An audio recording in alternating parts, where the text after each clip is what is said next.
Welcome to the swamp, the giant that the head ball coach awakened, one that thrived in urban renewal, and now one where only the Gators get out alive. There's nothing quite like a great rivalry matchup in college football. The bitterness, the intensity, the lifetime of memories that will come as a result of what we're about to see in this one. As we'll see, the number 11 team in the country, the Florida State Seminoles, taking on a team from the SEC, the Florida Gators. For EA Sports College Football, Reese Davis with you alongside David Pollack and Jesse Palmer. Time to get this game started.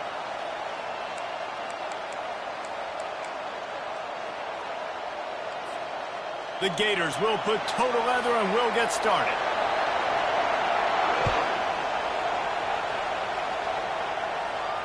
Not going to risk a return here. He'll...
The offense set for a first down play. Out of the gun, the running back has it. Tackle is made at the 28 after a pickup of 3. Seminoles were able to squeak out a close one the last time they saw the Gators. And in that game, the Seminoles just made more plays. It reminded me of back in 1998 when we lost up in Tallahassee, and that essentially knocked us out of the national championship picture. That's the impact these games have in this rivalry. On the move, it's Uiagalelei. Shoots it to the left.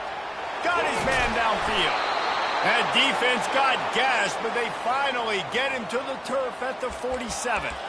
Anytime a wide receiver makes a big play like that, images of Peter Warrick start flashing in Seminoles' heads. And, man, just that time, that era with Bobby Bowden and those offenses, you just think about high-flying, every position, game breakers, and I think of swag, Reese. Just guys that I know I could throw to the outside that had swag, that could take it to the house, make big plays. Here comes the offense on 1st and 10 from the 47. From the gun, they'll try to impose their running game. And they'll finally get him down after a terrific pickup. The Noles injecting some attitude, throwing the spear down and declaring they're going to run the football. Run the football, be aggressive. This is the part of the offense that, remember, it was a long time, Florida State offensive line play wasn't good enough. They got to get that physicality, that run game, if they want to be a great program again. He's going to run it. Nice run there to keep things moving before they force him out of bounds. And I think this is important for this defense. This will be a big key in the football game. Like, I got to limit the damage from that guy. Because that's a QB that's dynamic, and he can make so many big plays. I got to string him out. I got to make him get to the sideline. But I will say this. I do want to hit him at the end of the runs. I don't want to let him out of bounds and let him get free carries. I want it to be physical.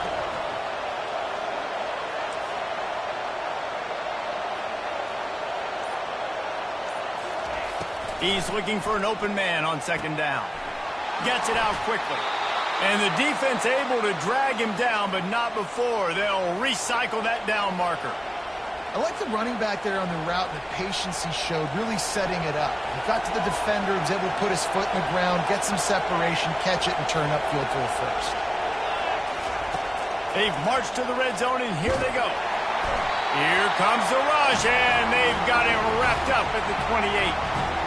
He was lurking, waiting for his opportunity, and like a gator in the swamp, he went into the roll and got that quarterback. They did. I tell you what, when you want to be dominant in this league, if Florida wants to get back to being a dominant team, it's got to be guys like this in the trenches dominating football games. Pulls it in. It's Holmes. Corralled and brought down by the defense. They've built this offense around finding mismatches and just get the ball to the back and let him do his thing.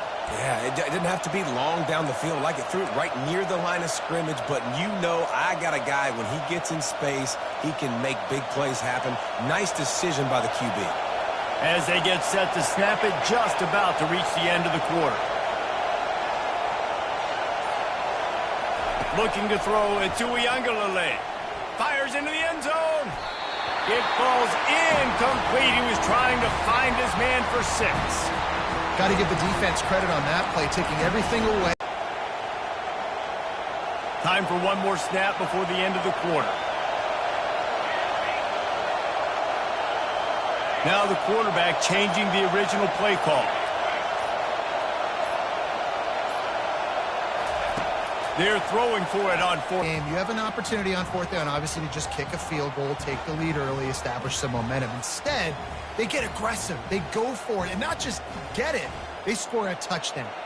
Lining up to tack one more onto that lead. And the PAT makes it 7-0.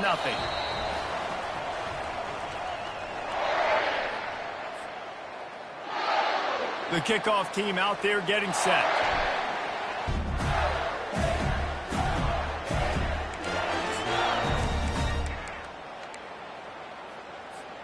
Back at it to open the quarter with this first down play.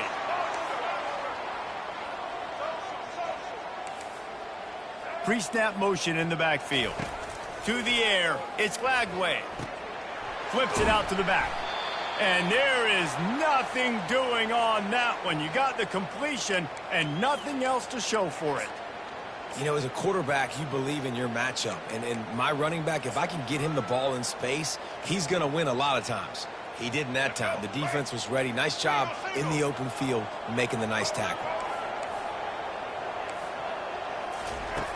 He's going to pass on 2nd down. Lost one deep down the right side. And they can't hook up. Going for the big play on 2nd down. Now it's 3rd down. Guys, you might know Florida State was once a women's college. Didn't start playing football until later. And in fact, didn't start playing the Gators until 1958. Even though they haven't been playing a long time, this game has featured so many of the biggest names in the sport. You think about Bobby Bowden, Steve Spurrier on the sidelines, Charlie Ward, Chris Wenke, Tim Tebow, Danny Werfel, Heisman Trophy winners. This game has had it all. Trying to get to it. And they get to the quarterback and knock him down back at the 16. They are out to send a message in this rivalry game, Jesse, and the quarterback has to keep his composure after taking a shot like that. Man, and I've been on the receiving end of some of those hits in rivalry games. It is not fun. They hurt a whole lot more, David. It just feels different in games like this. It just means more because these guys don't like each other, and you love making those big hits in big moments that they replay throughout the whole next year. Guys, here comes that Florida State offense back onto the field. From the gun, running back on the move. Gets it past the first down marker and still running. And he's brought down after a nice gain.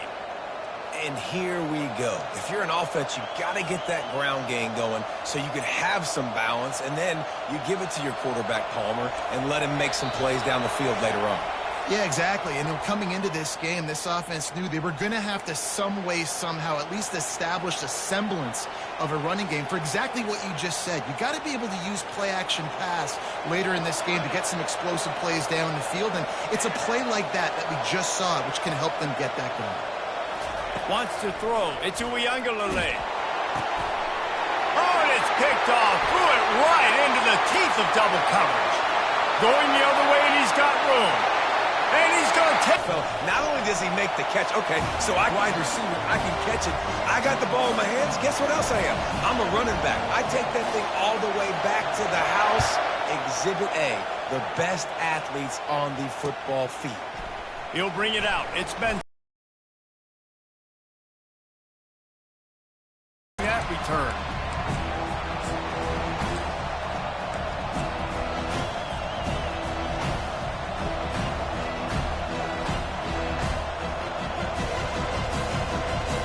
The Seminoles have it back. They'll try to get that offensive spear flaming.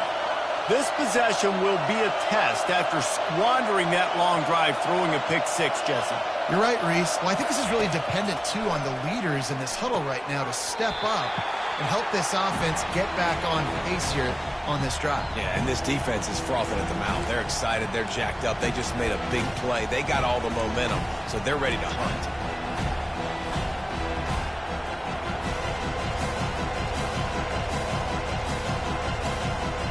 And the incompletion brings up a second down for this offense.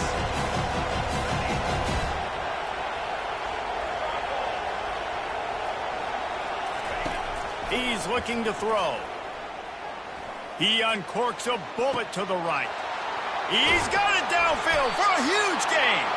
Flips the field in an instant, and he has it down to the 25-yard line.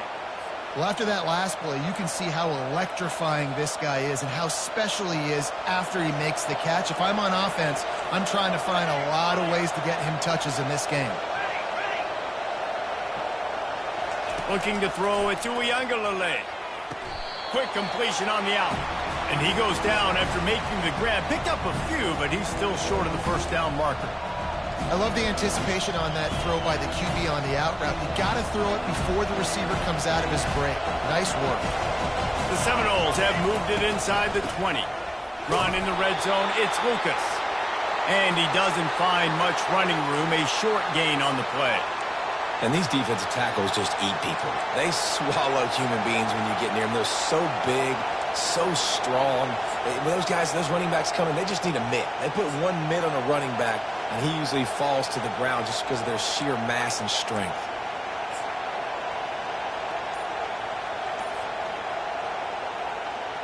Will they keep it on the ground again here on third down?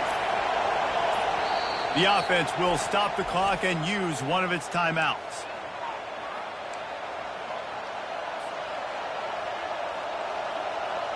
A third down try for the offense.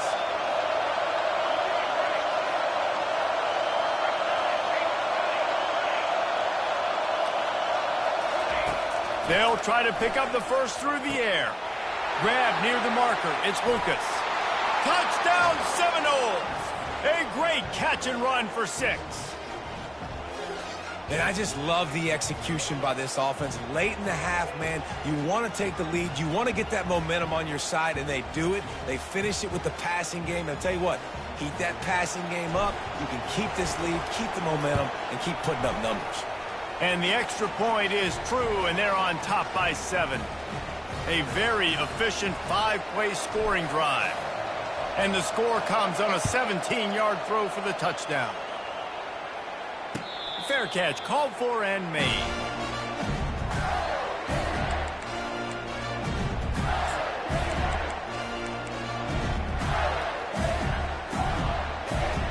Florida has the ball back, and here comes the offense. This late in the half, you're behind. You'd love to create something before the break to build momentum, Jesse. But you've also had some miscues on up. Oh, picked off. Looking for more room. And a big return after the INT sets up the offense for this possession. Well, the defense comes away with the pick there with their nickel personnel. I think moving forward, if you're on offense, when you see that personnel on the field, you want to run the ball against it because you got smaller guys out there. Or if you're going to throw, think about quick screens outside when you have tight ends flexed on the perimeter, bigger bodies blocking smaller guys. With the run on 1st and goal.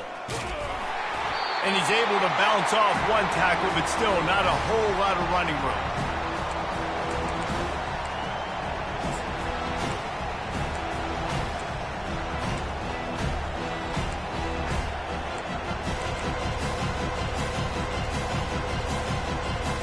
clock winding towards 0. They'll get one more snap off. We've got a timeout in the waning seconds of the half. Maybe a chance to get off a couple more plays. And here on second down, they'll send out the field goal unit to try to get 3 before the break. He'll boot it from the left side, and from this distance, that angle ought to be fairly easy. It's good. He hit that one right down the middle. And now the lead is even bigger. So they get the late field goal right before the half, and not much time after this kickoff for an answer. Coming out with it, it's Wilson. Lowers that shoulder, delivers the blow. And the returner could find no daylight. He goes down.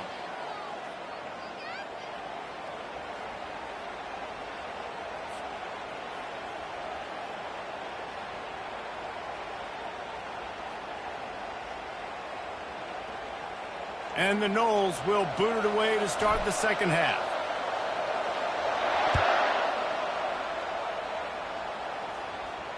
No return coming. He'll call for the fair catch.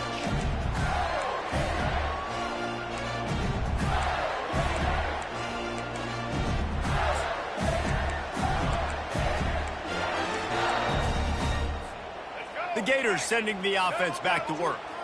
If they're going to get on top in this game, they're going to have to find a way to get the running game going in the second half. Agree, so it can create some more balance, some more unpredictability. I feel like this defense has got a good beat on what they're doing, especially if they don't mix it up a little bit. So I do look for a little second half running the football, Palmer, out of this group. And I think the thing, Dave, is they just got to be more physical. I don't think this is a scheme question about trying different run plays. I think it's up to the big fellas up front. They've just got to make the decision that they're going to be tougher here in the second half so that they can win this game. They'll give it to Johnson. That DB had a different story. He had something to say, coming up, making a physical tackle.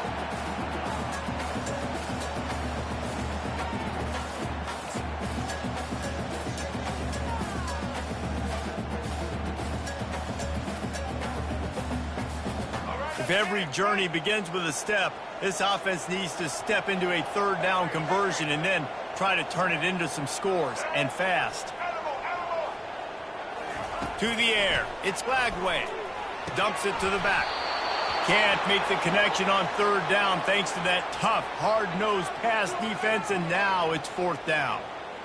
And you got to wonder if this offense is going to go for it here. They're trailing now by a lot. I know there's a lot of football still to go, and I know they're on their own end of the field, but just kind of get the feeling their defense hasn't gotten a ton of stops.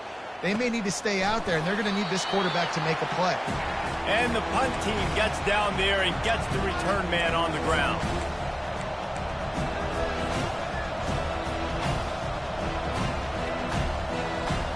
Guys, here comes that Florida State offense back onto the field.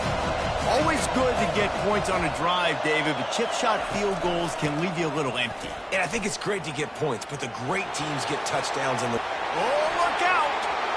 He's at the 20. And he ran away from the crowd, and he'll take it in. Touchdown, Florida State! That Seminole war chant is getting louder as Florida State has built a big lead. The Seminoles have been able to seize the momentum here in the second half, and they are now running away with this thing. Big plays all over the field have the Noles now looking good. They'll try to add another to their lead. And with the extra point, they now have a 3-possession lead at 17. What a way to send a message. Huge play in the running game. One snap, and you've got a touchdown on the board.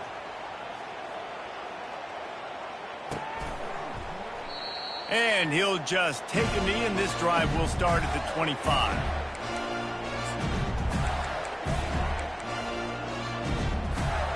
Florida has the ball back, and here comes the offense. Trailing now by 17, David. This is an opportunity that they need to answer. And down by 17, it's not panic mode yet. Like, I know we just gave up some points and our defense hasn't played great. But I think this offense can still be who they are and stay consistent. No doubt, lots of football to go, but you do get the feeling this is the time of game where, you know, it could get bad. If you don't score and all of a sudden they get the ball back, they take it down the field and put some points up, this thing might be over. So absolutely, this quarterback, he wants to drive this offense down the field and at least put something on the board. Back to pass. It's flagged away. Fires to the tight end. And he surges up to the 36-yard line, and they'll move the chain. And the Gators racing to the line in the hurry-up. Ever since they invented the forward pass, the tight ends have been running the drag and getting the first down. I think it's because the tight ends have so much versatility. You know, they can block and stay in the formation, or they can release and come out. But either way, if the quarterback's patient, most of the time, that drag route's going to come open. The Gators come to the line with a fresh set of downs. Going up top on first down. Here he goes breaking the pocket. He's got his man. They've got it inside the 30. They'll mark it at the 28. It's first down. And this quarterback wasn't thinking about taking off and running with that one. He was outside the pocket, but he kept his eyes down the field. He kept reading the coverage. He was surveying to find an open target. Accurate throw, and they get the first down. Got it set up on the outside. Not able to break the big one on that screen to the running back, but he found enough and a solid pickup on first down. What's important in this game, this offense gets the running back involved out on the perimeter in space where he can do some damage. That time they got it to him throwing the football. He picked up a couple of yards, but it gives the defense something to think about. Quick step and go. Huge game before he goes out of bounds, and now they've got it first and goal. And these touch passes, it's so hard because there's always action off of it, right? If I fake this pass and I can run it up the gut, or I can throw it and then just spread me out and make me defend so many things, and you could tell they got on the... And that defense gets to him, and down he goes at the 9. And for quarterbacks throwing the ball down this close to the goal line, because there's so many bodies in such a small space, oftentimes routes take a little bit longer to develop, and it forces quarterbacks to have to hold on to it a little bit longer. That's the risk and danger with throwing the ball so close to the goal line. You might get sacked. And he got smacked just as he released the pass. It's incomplete. There's nothing better than being a defensive lineman and a defense period that pressure the quarterback, that gets hits on him, that make him feel uncomfortable, especially when you come into their building and you get everybody really, really quiet. That's a great feeling. Looking to throw on third and goal. Coming after it. And that defense gets to him, and down he goes at the 9.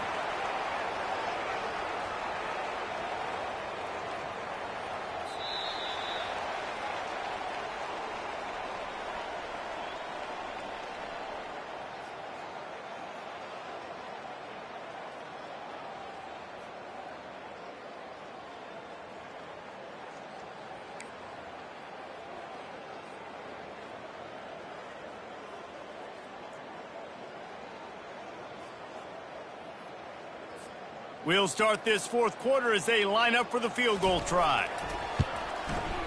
Good, right down the boulevard. So the kickoff team is out there ready to boot it away after putting up a field goal. Let's see what the defense can do.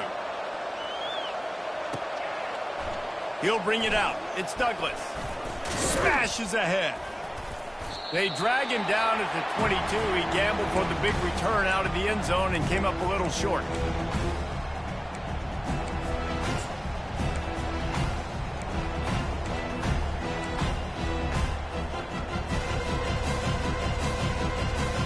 The Seminoles have it back. They'll try to get that offensive spear flaming.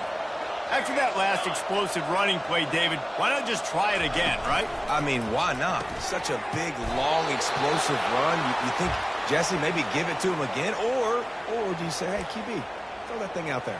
I think you keep it on the ground, David. Honestly, I was watching the offensive line. They were fired up after that long touchdown run. You know they just want to go back out there again and get some push.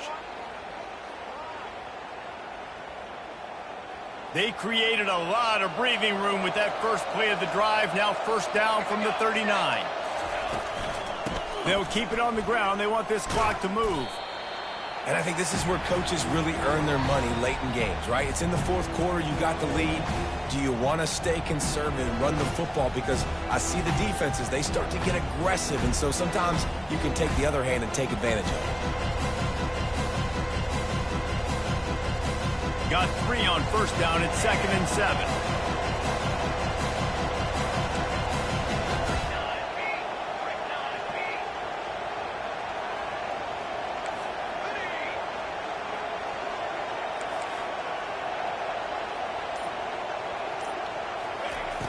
The play action fake. Fires to the wideout. Finds a man on the right. And he's brought down after a nice gain. I think most offenses around the country in a situation like this with the lead late would be trying to run the football, right, or throw it short and try to bleed the clock. But this offense, man, it's still pedal to the metal. They're looking for chunk play opportunities.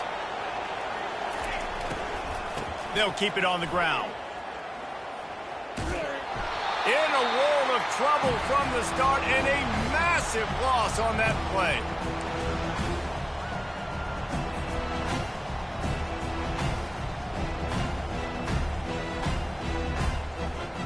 As they come to the line on 2nd down, ordinarily you might go up top, but they need to keep this one on the ground, keep that clock winding.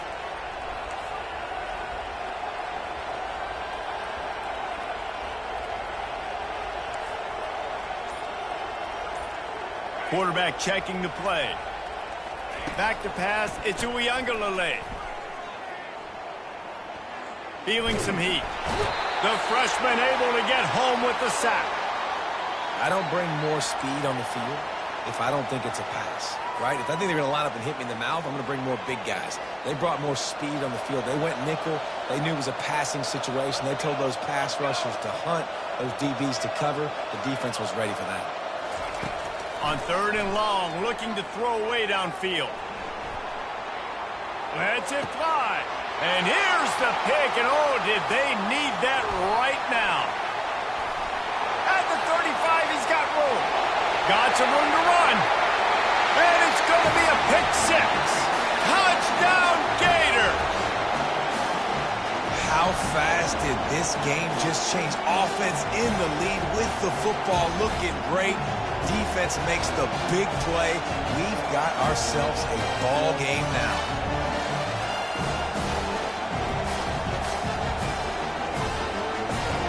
And now they'll try to get the 2-point conversion, guys.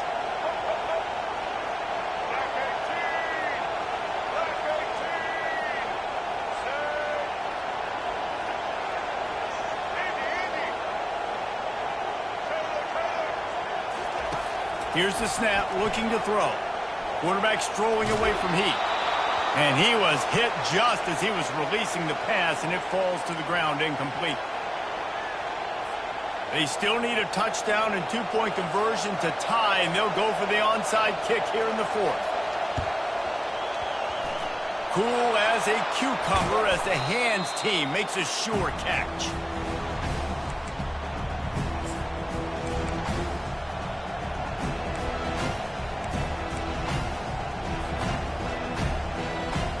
Situation 4-minute offense where you're trying to run the football and throw high percentage passes to maintain possession and bleed the clock. This is a very difficult point of the game to execute at a high level, though. Yeah, and listen, what you understand as an offense is if I get 1 or 2 first downs, this ball game's over. And that's your sole objective. Not scoring, take care of the football, get a few first downs, walk out with the W.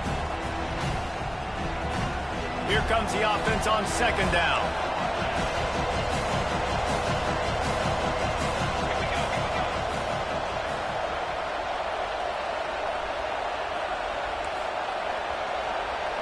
Receivers telling the quarterback what they see. Scanning the field, it's Uiagalelei. Throws to the wideout. It's caught downfield. Finally run out of bounds, but he has this offense rolling with a first down. That play is going to drive the head coach absolutely crazy. You've got the lead. Why are you going out of bounds? Just get down, bleed the clock. The clock right now is your friend. They've got it inside the 30 at the 28. First down.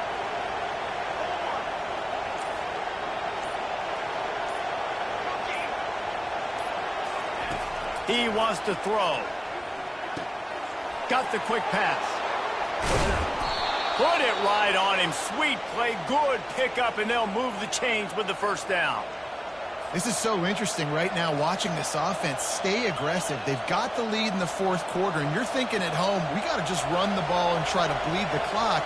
They found something on defense they're taking advantage of. 2 straight completions. I won't be surprised if they throw it again.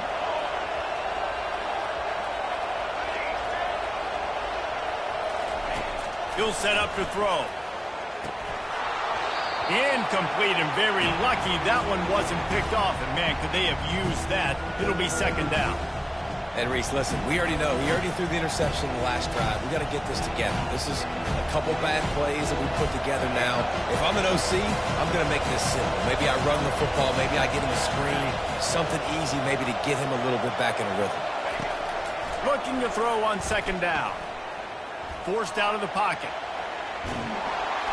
Just couldn't find a hole in this defense. They were ready for him and forced him out of bounds, and no gain on the play. Yeah, I think that's nice discipline by this defense. Doing a good job playing inside out, using the sideline to their advantage, kind of stringing it out, not giving up yards. This is a really good job by the defense, playing fast and playing smart.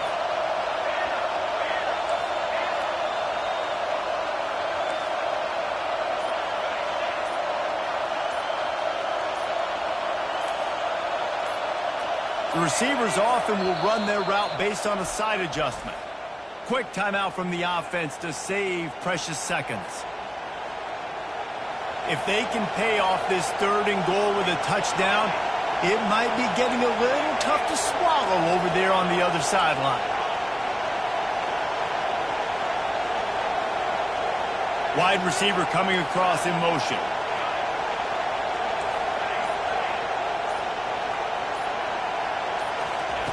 Looking for the touchdown on 3rd and goal. Got it. He thought he might turn that into a score, but the defense able to wrestle him down short. They'll stop him at the 3.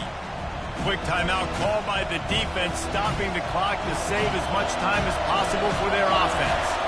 And now on 4th down, they will put it on the shoulders of the kicker to save them with his foot. You know, it's funny, in an age where there's so many college football analytics and everybody wants to go for it on 4th down, at the end of the day, it still comes down to managing the game. Good decision by the head coach here in the 4th quarter. By kicking that field goal, you've now made it a 2-possession game. Your chances of winning this thing have now gone way up.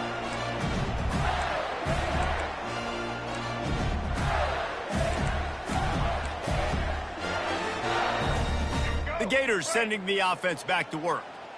It's a long shot, I know, but you have to keep fighting till the bitter end, Jesse. But they call it a long shot for a reason, because they've still technically got a shot. I know it's not great, David, but let's see these guys fight. And the pass hits, picked off. Trying to take it back. And they capitalize not only on the pick, but on the great return to improve this field position. That should be the nail in the coffin. What a great break on the football. Getting the big turnover. You got the lead. Now just go out there, be smart on offense, and run that clock. Great spot to start this drive for the offense. Quarterback making adjustments with his receivers.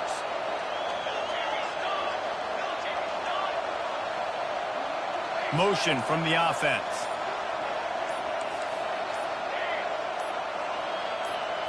On the run, it's Uiagalelei.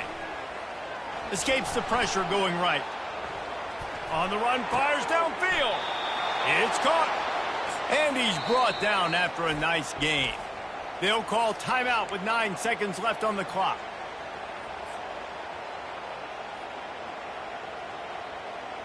They've moved it into scoring territory, 1st and 10 from the 11.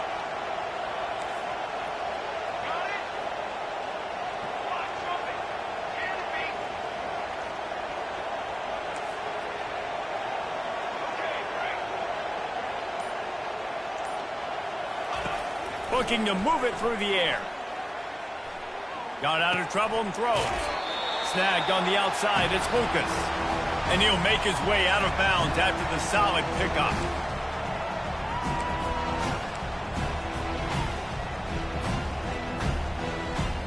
One more play to pad the stats.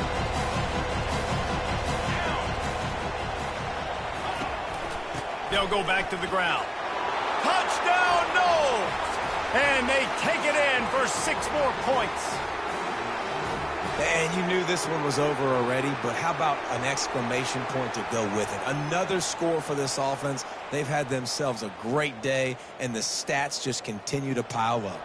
Lining up to tack one more onto that lead. And now with the extra point, they're up by 18 here in the fourth. Quick strike offense on that 3-play scoring drive. And close the deal with a 3-yard touchdown run. Fielded in the end zone. It's Hawkins.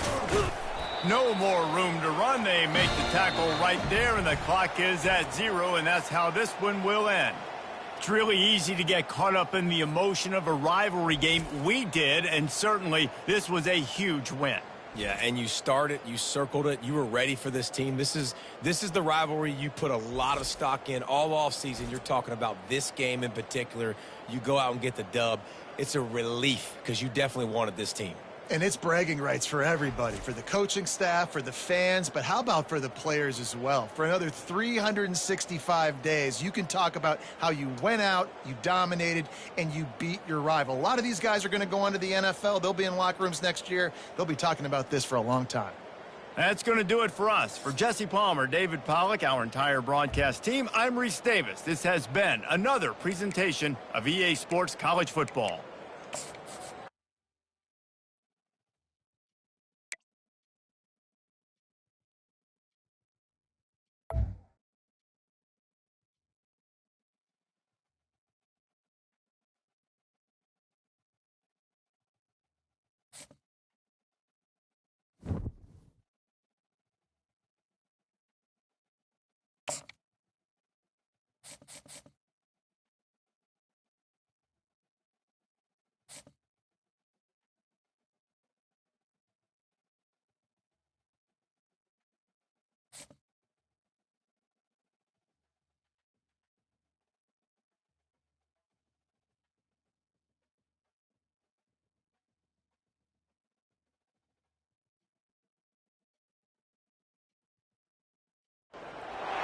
This will be the largest group of assembled fans in the Western Hemisphere. That's why they need a big house. Welcome to Ann Arbor, home of the Michigan Wolverines. We've got a top 25 showdown in this one, both teams with an opportunity to get a statement victory. As we'll see, the number 11 team in the country, the Florida State Seminoles, taking on the 9th-ranked team in the land, the Michigan Wolverines. For EA Sports College Football, I'm Reese Davis, joined here in the booth by David Pollack and Jesse Palmer. And guys, let's get this thing started.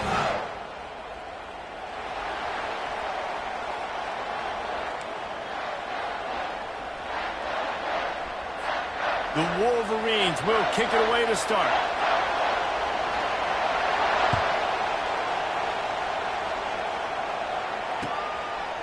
He'll bring it out. It's Hill. Stopped at the 17, and he's probably second-guessing that return.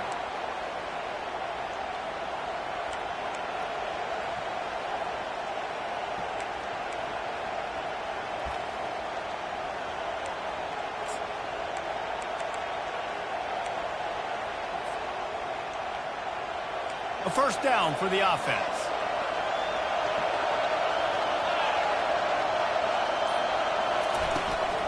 Out of the shotgun, they go to the ground. They knock him down, but not before he gets it out to the 21.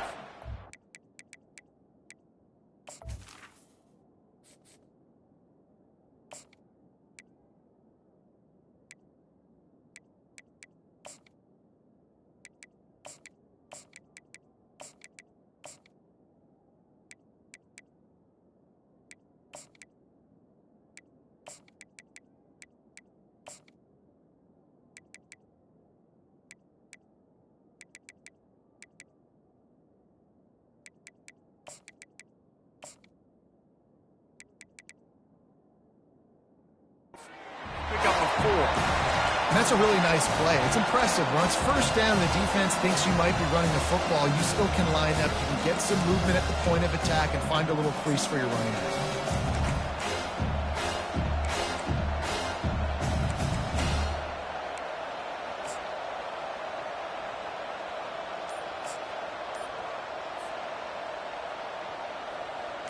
after the productive first down play at 2nd and 6. Gives it to the back on the draw. Giving him his pads. He's run out of bounds, but not before turning in a big pickup and moving the sticks for a first down. It's just not easy to bring this guy down, is it? He is so dangerous once he gets the ball in his hands, and it makes me think back to old great Seminole running backs like Warwick Dunn, Travis Minor, a guy that I used to play against. How about Dalvin Cook even? Just guys that could make the first guy miss, and then they were able to just explode and burst and take it the distance. This guy right here, he is a unique talent. Grabbed behind the line. It's Benson. Out of the crowd, and now legends at that position. Some awesome guys that spread it around to elite playmakers, and just a great history at Florida State. They've been up and down in the recent history, but this team back in the day, man, Doak was rocking. Everybody wanted to be a Florida State. Fires and picked off. Taking it the other way. And they'll drag him down after a good return on the interception. So now the offense is going to have to regroup. A turnover on the first drive of the game can bruise that confidence a little bit. No doubt about it. It's so hard as an offense to create any momentum and get any confidence early when you turn it over at this juncture in the game. You're just trying to kind of feel out this defense, and you're formatting them, and you're trying different play calls to set things up for later. But when you turn it over on the first drive, it's hard to get that momentum started. On the run, it's Edwards. Picks up the first down, still moving. At the 35, he's open. Nothing but green ahead. And after gobbling up some serious yardage and showing off those wheels, he's finally out of bounds. Every time he touches the ball, you can feel the excitement from this home crowd, because Palmer, he can go the distance with that game-breaking speed. You're right, David. He's a special talent. I'll tell you, these fans, they come here to see this guy.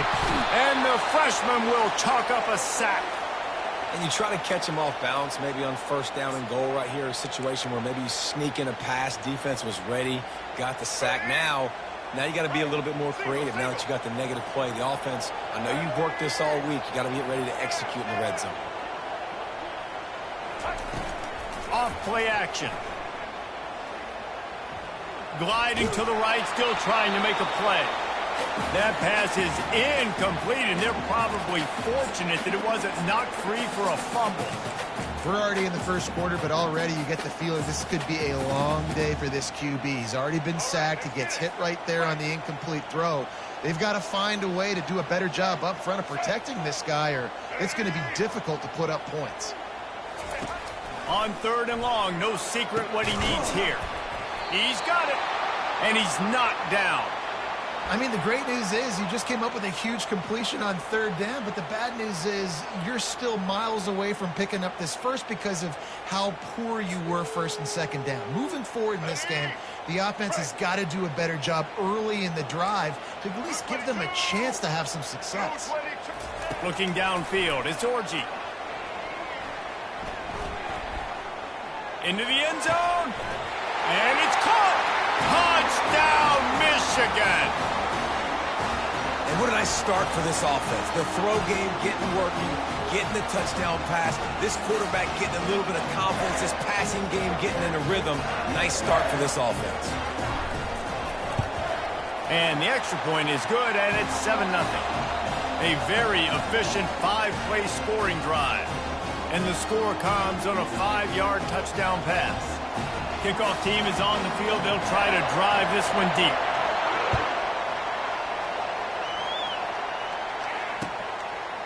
Fielded in the end zone, it's Douglas. I know he thinks he can house every return, but sometimes you just have to take a knee as he stopped at the 14.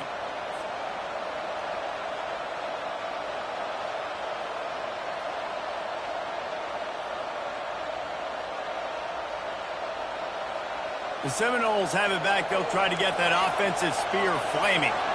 Boy, they had that last drive moving a little bit, David, but then the mistake just crushed them. Yeah, and those mistakes are going to happen. You're going to throw the football, you're going to throw interceptions. But I think I stay aggressive with this offense.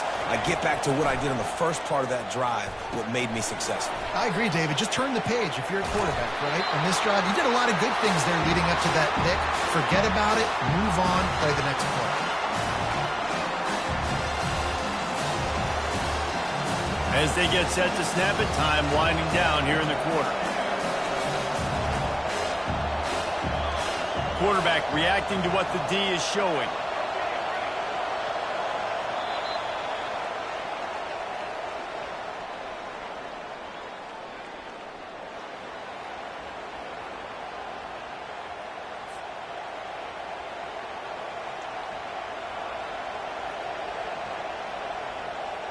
We'll start the quarter offense, about to snap it on second down.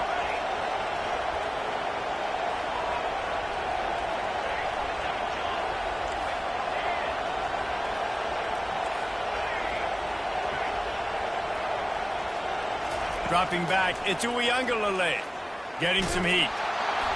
And he was drilled just as he released the pass. It's incomplete. Pressure got to the QB that time. He was trying to find his check down out of the backfield, but the hit forced the incompletion. Now on 3rd and 10, if they can move the chains here, maybe they can get this drive started.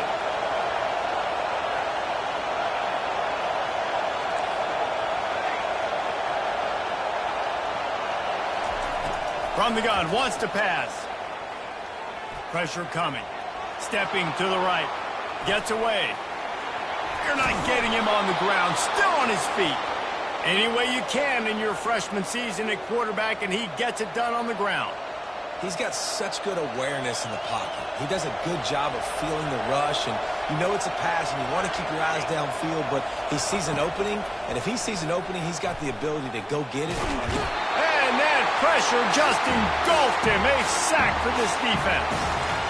What a great play. Winning one-on-one, getting home and getting a sack, and that kind of effort is going to get the big house fired up. These 100,000-plus Michigan Wolverine fans are on their feet screaming because of that dominant play right there coming from their D-line.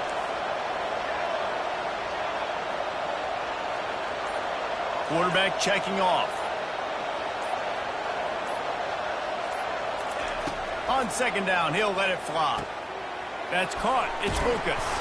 He's really close to that first down marker, but they stop him just a bit short. They've got it at the 41, 3rd and short, trying to keep the chains moving. Movement from the linebackers trying to mess with the offensive line's assignments.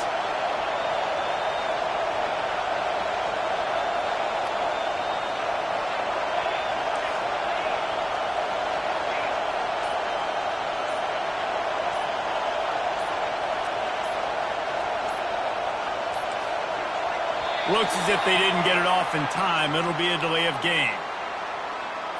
That is a completely avoidable penalty. The quarterback just went into brain lock and lost track of the play clock. Trying to move the sticks on 3rd down.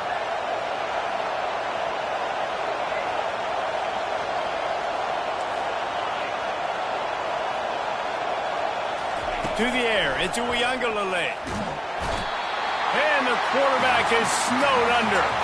They didn't get enough for the first down, so 4th down, clock running as they hurry to the line. He'll try to throw and pick up the first down. Finds his man and they convert. He will step out of bounds, but not before the big pickup and a first down for this offense. So they gamble on 4th down in the first half, and man, does it pay off. 4th and long. I mean, what just 4th and short? Nowadays, man, so much aggression in college football. And how about right there? 4th down and long. No problem. I got this in the first half. Off the RPO, complete. He's there to make the stop, but the damage has been done as they pick up the first down on the throw and catch. One of the things that makes this guy so dangerous is how good he is after the catch. If he's got any space around him, he's able to burst. He's able to make people miss and get extra yards for his offense. You saw it right there. Quarterback changing the plays at the line.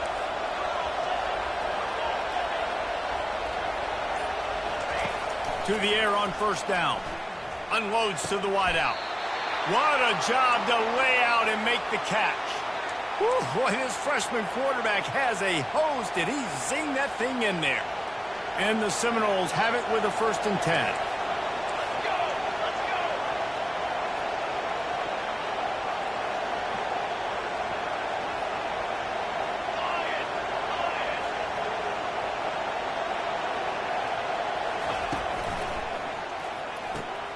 He's got it on the right.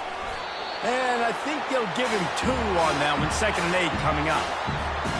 Great job by the defense seeing it right away, reacting to the screen, going and getting the football, and getting the fast playmaker on the ground.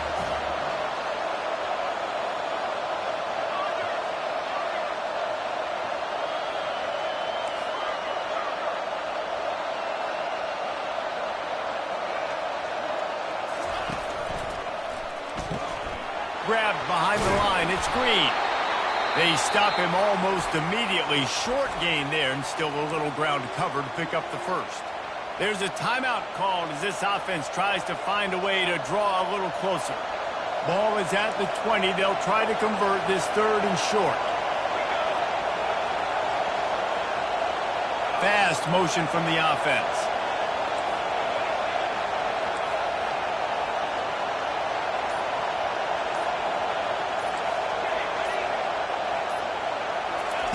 Looking to throw for it. Unleashes to the end zone. Into the house. Touchdown Seminoles. Yeah, and the passing game comes through, man, and we need more of that in the second half. An extra point away from tying this football game. You trailed a little bit in the first half, stayed calm. If this passing game can continue to heat up, look out in the second half. Lining up to add another.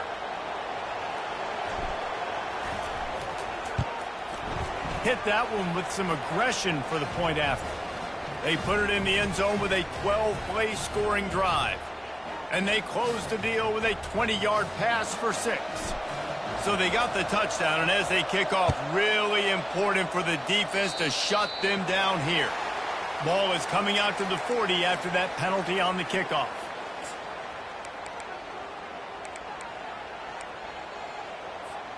Offense set on first down.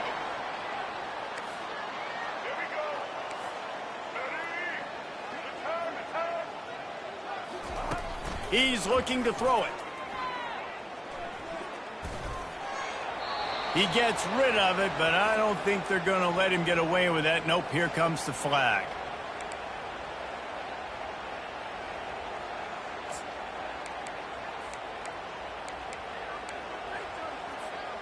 Line getting set on second down. Dropping back, it's Orji. Looking left. He's got an open man. Finally run out of bounds, but he has this offense rolling with a first down. Man, this offense is so dangerous, Reese. They've got dudes all over the field that can make plays. There's a big gainer in the pass game. You get a chunk of yards like that, now the defense is really on its heels. Wants to throw on first down. Fires to the wideout. He's got it. They'll use a timeout right before halftime. Maybe time for 1 or 2 more plays. Running out of time here in the first half. They're going to have to be efficient to put some points on the board before the break. Looking to go up top on first down. And it's intercepted. A turnover for the defense. And they come up with a big play to make sure no more points go on the board before the end of the half. And I tell you what, when defenses play zone, all eyes are on the quarterback. You have a zone to drop to, but you're setting on the quarterback, reading his eyes. Great job by the defense, understanding the ball was coming out, breaks on the football, goes and makes the INT. He's going for a big play downfield. Into heavy traffic, and it's intercepted. He'll try to take it back. Inside the 30. And the defender is tackled, and that's how we'll run out the first half.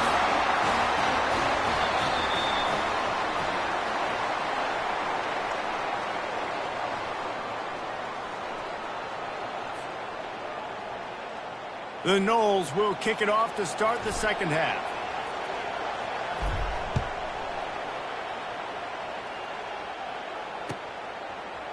He'll bring it out. It's Morgan. Didn't find any crease in that kickoff coverage, and he'll be stopped at the 17.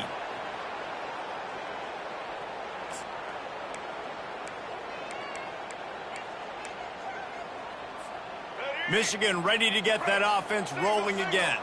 First drive of the second half, always fun to watch. You see what type of tweaks were made at the half, especially when you're locked up in a... And he intercepts it. And with the interception, he'll take it all the way back. Touchdown, Florida State.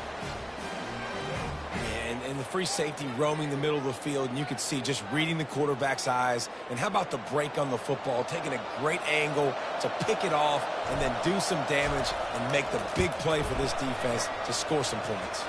And the PAT gives them a 14-7 lead. They'll kick it off and send that defense right back out there to try to score again after the pick six. Coming out with it, it's Morgan. Rolling the dice to bring it out of the end zone did not work out as he stopped at the 13. Guys, here come those maize and blue winged helmets on offense. Well, the good news is they threw a touchdown pass last time. It was just to the wrong team, Jesse. Well, that's an unfortunate part of the game for quarterbacks, but guess what? They do happen, so you've got to be able to turn the page here and lead this offense. Well, I think you know this defense is going to be aggressive. They're going to jump routes. They're going to play aggressive. You got to take advantage of that. Maybe use that this time to your advantage. They'll snap this one from the 30 on 1st and 10. He's going to pass. Looking to the big tight end. Oh, what a spectacular layout and catch. That's a really nice pass. You can see why this guy right here gives the Michigan faithful reason to be optimistic. You know, for years we know Michigan has always been good at running the football, but they've got to be able to throw. They've got to be more consistent making big plays through the air. This guy gives them that chance. Quickly out to the tight end. Dances away again. And he almost ran away from everybody on that one. A huge pickup on that play. And that's why QBs love their tight ends so much, right? Especially when they're athletic, because they make short throws turn into long gains. Because of his ability after the catch, it's so unique and special. He is dominant in this offense. Unleashes one. Complete to the right. And chunk plays are the name. They get one here before the defense finally makes the stop. Nice job by the receiver on the back end there, too. He sees his quarterback on the run moving, and he just works to get himself open to give his guy a place to throw the football. They're able to connect, and they keep the drive going. Listen, you got to be able to know what play to call and what hole to go through. Like the line blocks for a certain hole. Good job getting through the hole, getting what was blocked, getting a nice positive gain, making your situation really good on the next down. Operating in the red zone here on 2nd down. Wide receiver now comes in motion. Dropping back, it's Orji. Get it out on the screen. Touchdown, Wolverine! Hauled it in and just kept right on running to the hallelujah land. Backed up in the shadow of their own goalpost, no problem. When you start in the black zone inside your own 20 coming out, it's difficult. You can give up a safety, you get worried about that. The offense puts a great drive together. Great job executing, great job getting a touchdown. And they did make the extra point, and we have a tie ball game here in the 3rd. So that scoring drive took only 6 plays.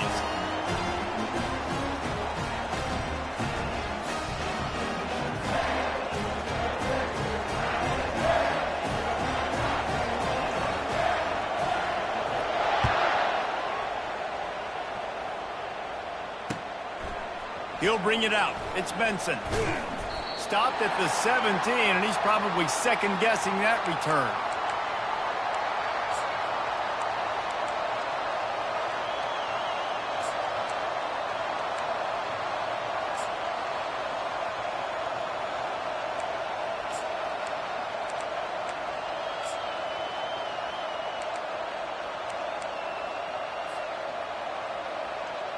Guys, here comes that Florida State offense back onto the field.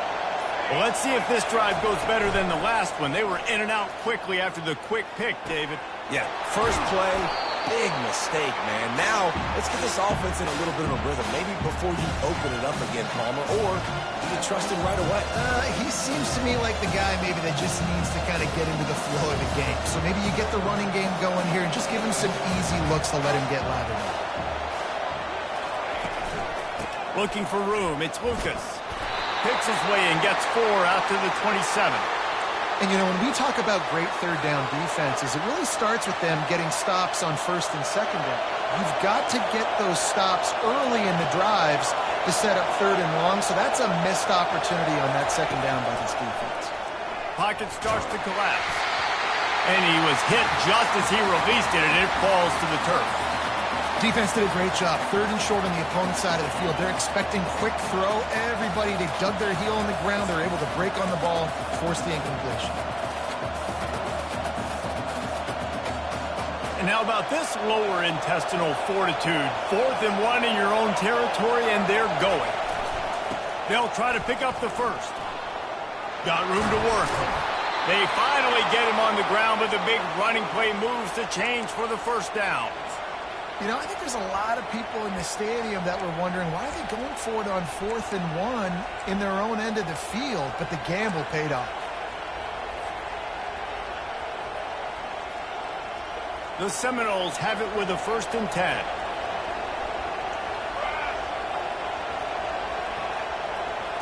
Looking to pass. It's Uiagalelei.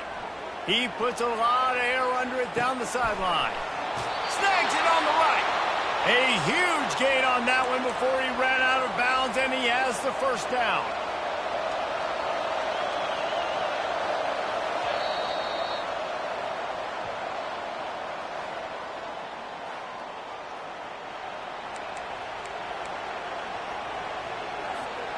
And the Seminoles are marching down the field.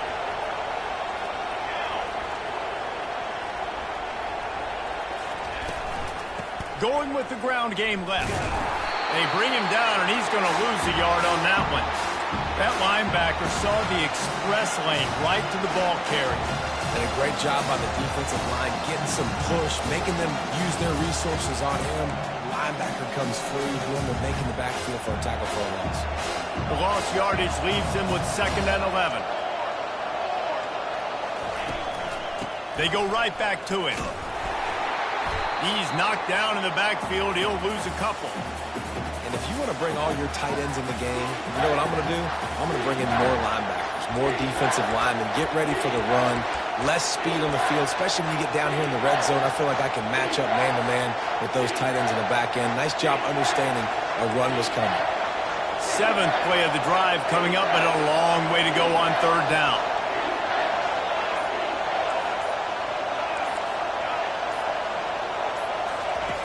Looking to throw, and he needs a bunch. Unloads to the wide. And it's intercepted. Oh, what a big play in a tie game. Takes it the other way. He's at the 40. The 20. And he will roll into the end zone. Touchdown, Michigan.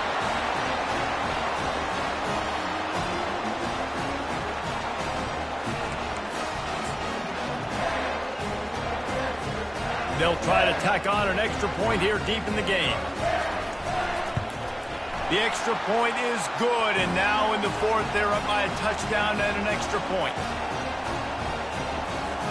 They're lining up to kick it off after the pick 6, and that defense will come out feeling it.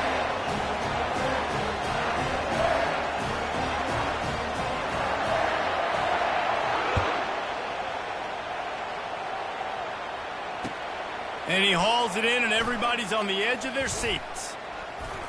Nice job executing all of the assignments as they put a stop to that return at the 22.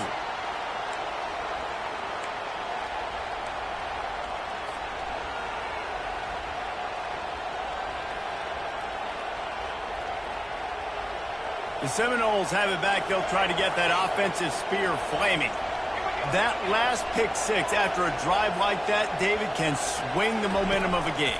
The defense is still celebrating. I mean, such a big play. I mean, they gave up some yards but did what they're supposed to do. Now, Jesse, this offense has to put a drive together. Yeah, they have to recapture some momentum here. What they can't do is go 3 and out and give the ball right back.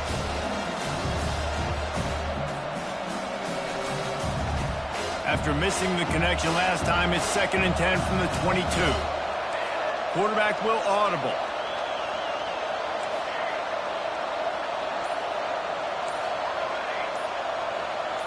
To the air, it's Uiagalelei. Nowhere close on that one as he got drilled trying to deliver the football, and now they face 3rd down. Well, they've thrown 2 straight incompletions, and they just need to play pitch and catch on this next play. They're down a possession, and you don't have to necessarily get the 1st down right here, but if you don't get it, you've got to at least keep the 4th down manageable to give yourself an opportunity to keep pushing the ball down the field and give yourselves a shot to win.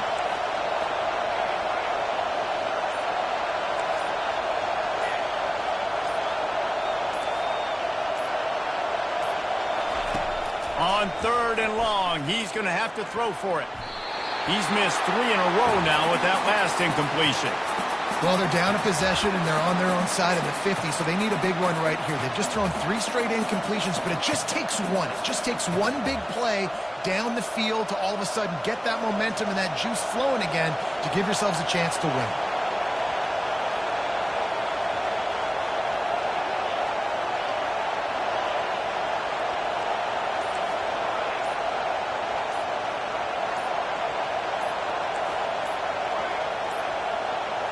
An unforced error there. They don't get the snap off in time. The delay of game pushes the offense back.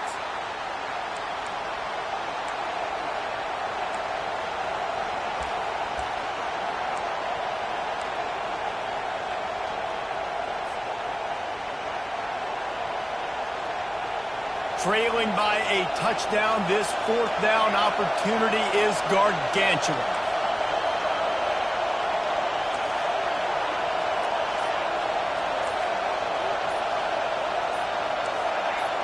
Defense showing plenty of pre-snap movement of their own. Throws to the wideout. It's incomplete, and they desperately needed to keep that drive going, and they couldn't make the connection. And let's hold on just a minute here as the officials are going to have a second look. So the officials take a closer look, and the replay booth will overturn the call.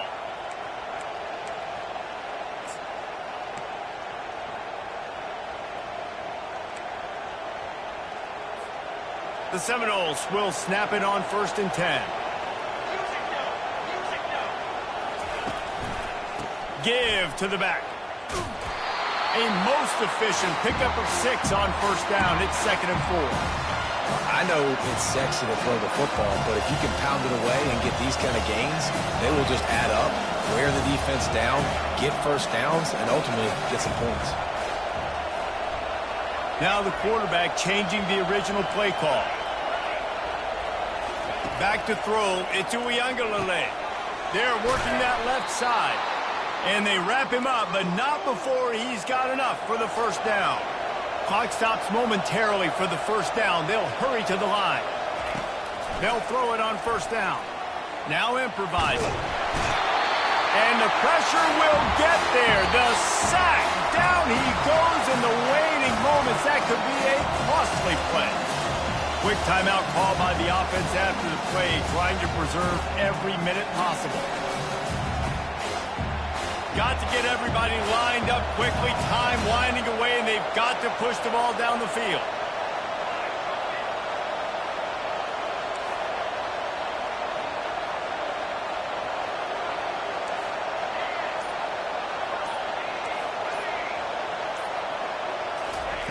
He's back to throw on 2nd down. And he can't find anyone open, and down he goes. A sack here late in the 4th.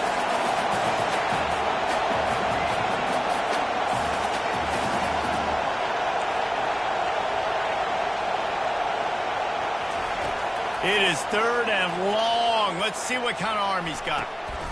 Another interception. This guy just can't find his own players.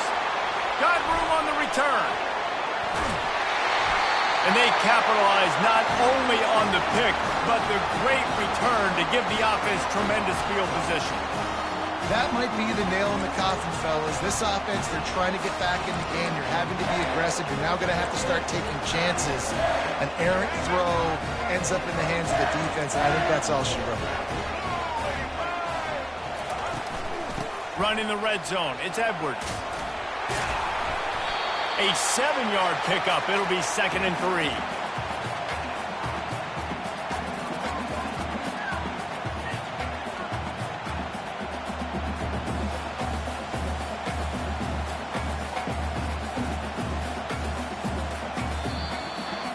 You're going to hear guys after this game say, got to work harder, got to be more intense. You know, sometimes the harder you try, the worse it gets. And it seemed to me that's what happened out there today. Yeah, just never really got into a rhythm for this team. There's no doubt they've got a lot of very talented players on both sides of the ball. So, David, I don't think this is a situation where they need to now freak out and try to reinvent things on either side of the football. Just being in better rhythm early and trying to find that in their next game, I think, would go a long way. Yeah, and it's just finding a couple of those plays. What do I do really, really well? Let's continue to build on that. Let's take away these negative plays. Let's take away these turnovers. How do we create more turnovers? I think that rhythm you're talking about, Jesse, finding those things.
Welcome to Columbus, Ohio, and the venerable Horseshoe, home of the Ohio State Buckeyes, a place that's home to such legendary names as Archie, Woody, Zeke, and Stroud. Today, a top 25 matchup on hand, two of college football's premier teams preparing to square off. As we'll see, the number 11 team in the country, the Florida State Seminoles, taking on the second-ranked team in the land, the Ohio State Buckeyes. For EA Sports College Football, I'm Reese Davis, joined here in the booth, as always, by David Pollack and Jesse Palmer. Guys, let's tee this one up.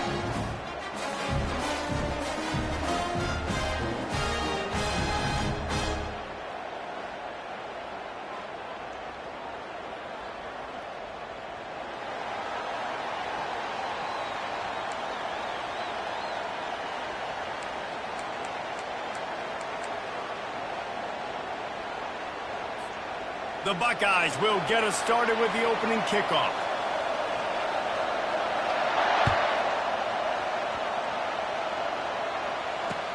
What kind of field position can he help them with on the return? Nice job by the kickoff team. Everybody stayed in their lanes, and they'll stop him at the 16.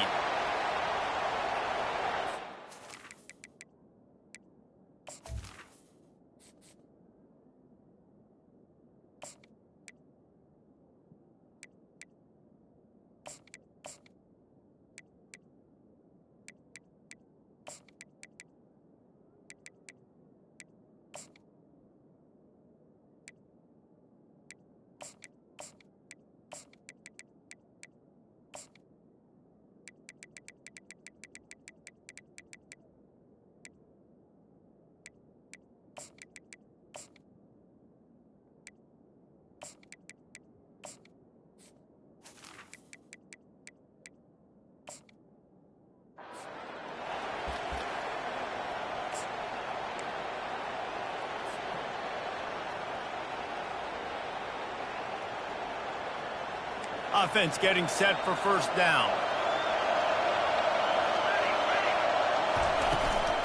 The give to the left. And that defensive penetration gave him no chance, and he is ridden out of bounds. I'll tell you what, sometimes towards the end of that play where you see you're not getting anywhere, I'd like for you to just lower your shoulder and get a few yards. I just don't love it when they finish and run out of bounds. You know, though, we've both been around so long that we've seen a lot of guys try to make a play every single time, and it ends up making things worse. No, I get it. You can fight for extra yards, or sometimes you go backwards, or sometimes you lose the football. But, man, I want to put my offense in the best position. That means I need to go lower my shoulder, fall forward, get some extra yards. Makes the stop at the 29-yard line, but not before he gets 15 on that play. That's a really good-looking throw there. And I think about back in my day playing for the Gators, we were known as having this high-octane passing attack with Steve Spurrier, but every time we played the Seminoles and Chris Wenke, who, of course, would go on to win a Heisman Trophy, we knew that we were going to have to be executing at a high level. This guy right here, when he gets going and he gets into a groove, he just does not miss. He is able to light up the scoreboard for the Seminoles. They'll try to overcome that last play on 2nd and 15.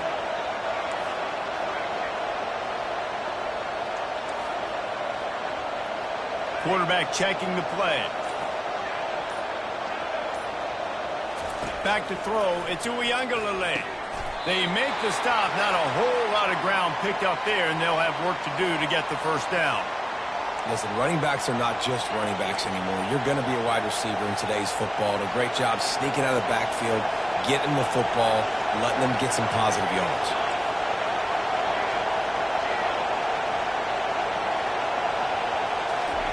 On 3rd and long, hoping to throw beyond the sticks.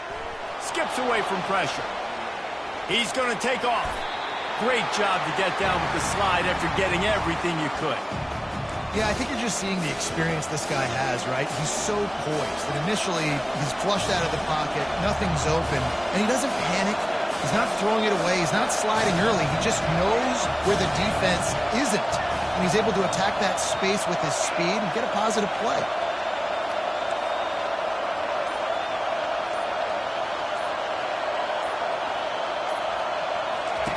On 4th down, they'll pass for it. Brings it in down the left side. Hit the gas, kid, wide open ahead. And he slipped through the crowd, and he'll house it. Touchdown, Noles! You want to talk about a great way to start the game and set the tone early. It's so nice to have a quarterback just get himself into the game and get himself established. You make a couple throws, you lead your offense down the field, you score right off the bat. Could not have been a better start for that QB. It bounds through the back of the end zone, and it'll be a touchback.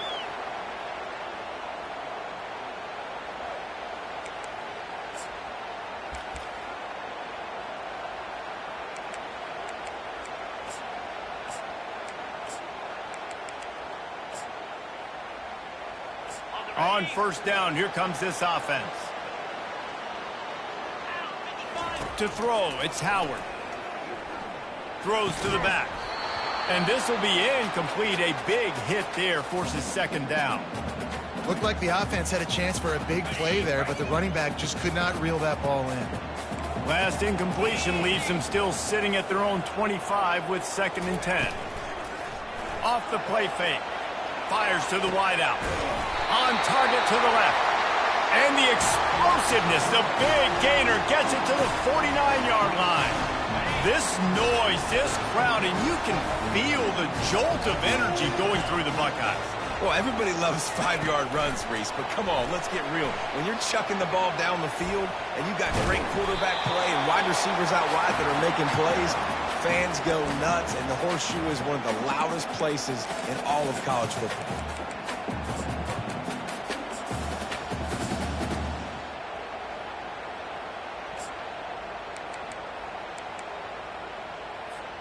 Time winding down in the quarter as they come to the line. Using his legs, it's Henderson. And with that stop, we are headed toward the end of the 1st quarter. You know, runs like this oftentimes are like a boxer in a boxing match. Obviously, it's not a knockout punch, but these are body blows. And as the game goes on, these small gains are going to turn into longer runs. They're facing a third down. They'll try to bully their way for the first. Jukes his way for more. Really nice job to convert that third down, and they've got it at the 33. You know, you start day one of training camp running your base runs. You need a few yards, you run these plays. You need a first down, you run these plays. You rep them over and over and over again. They're not sexy, they're not pretty, but in the end, they're effective, and they get you that new set of downs when you need them. He's run out of bounds, but not before. Turning in a big pickup and moving the sticks for a first down.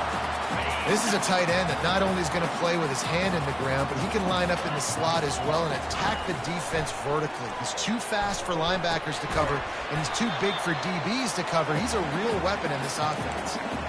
I like the decision by the quarterback here. Just get the ball out of your hands, get it to your playmaker. A lot of times he'll dance and make even bigger plays than he did here, but it was still a positive game. Looking for a man, it's Howard. He wants it all.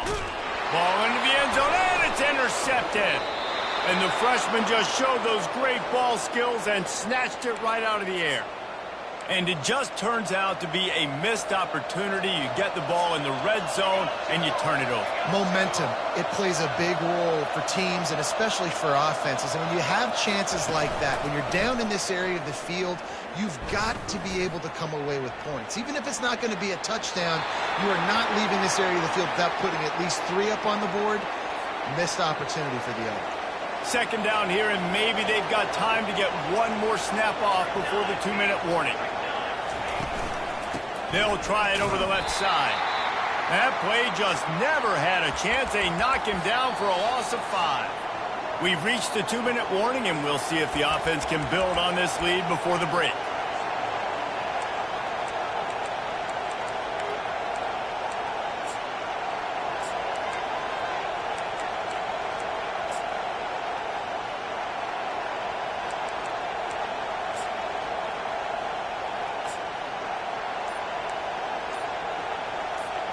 Not exactly the ideal situation for this offense. Third and long, backed up inside their 20.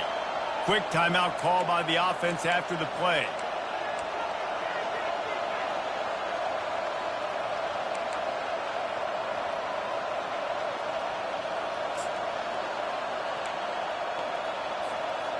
This defense has kept them backed up. Now one more stop, and they can get off the field on third and long. Movement on the offense, and they'll lose 5 yards on the penalty. So the decision has been made, and the coach will take the penalty.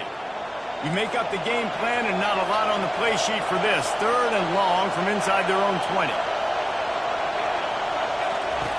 Looking downfield, and he needs a bunch.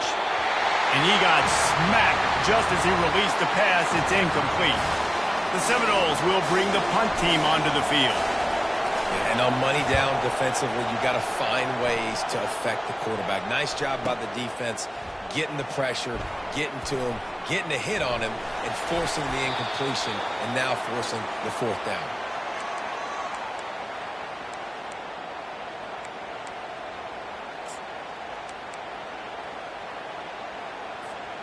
Line gets set, first down.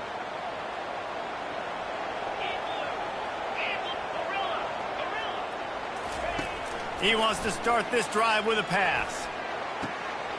Got him downfield. He's run out of bounds, but a big play on that one, and it'll be a first down. And a really good job by the quarterback being very decisive. He saw his matchup, he went for it, he attacked it, got the positive gain. I would say he's going to find that guy a few more times today.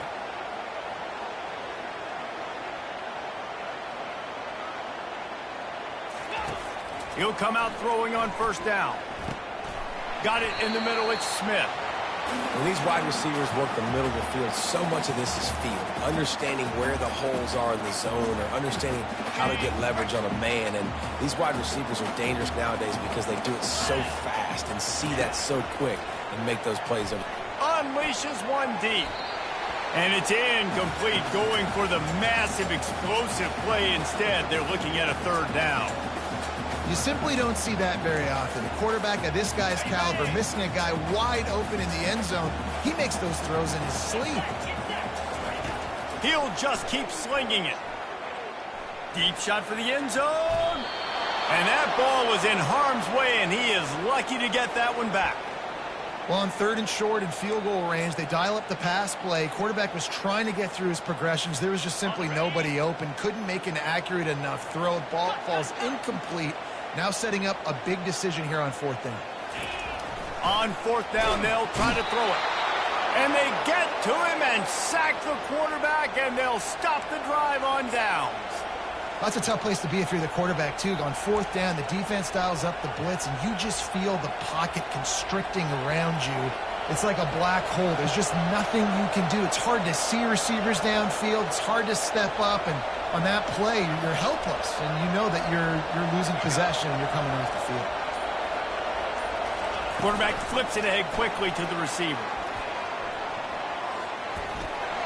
Crosses the 45. He's loose at the 20. And he'll take it all the way. They couldn't bring him down. Touchdown Seminoles.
Here we go. Flex, flex, flex. Stand.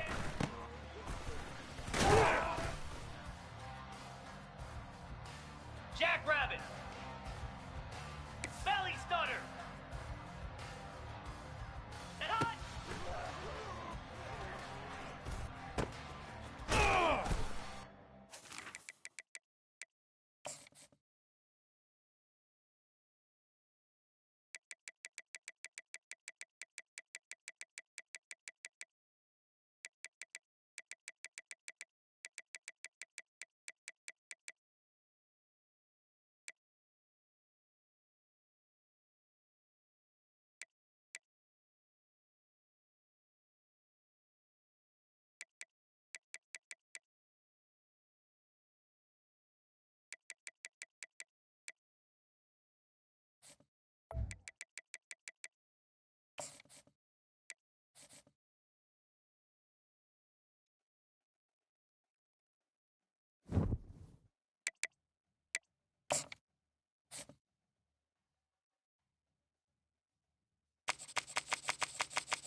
stadium is mid-sized in terms of capacity. Its capacity for decibel level virtually unmatched. Like when Kenny Wheaton took back the pick. Legends like Mariota and LaMichael ran wild. Welcome to Eugene and Austin Stadium, home of the Oregon Ducks. Today, a ranked versus ranked matchup as a couple of top 25 teams get set to go jaw to jaw. As we'll see the number 21 team in the country, the Kansas Jayhawks, taking on the fourth-ranked team in the land, the Oregon Ducks. For EA Sports College Football, Reese Davis with you alongside David Pollack and Jesse Palmer. And guys, can't wait to get this one started.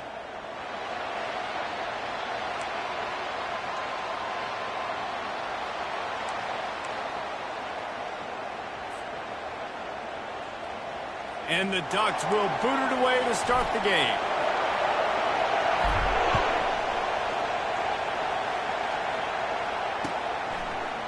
Out of the end zone. I imagine he's going to get an earful on the sideline after bringing it out of the end zone and being knocked down at the 11.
Looking for a productive play on first down.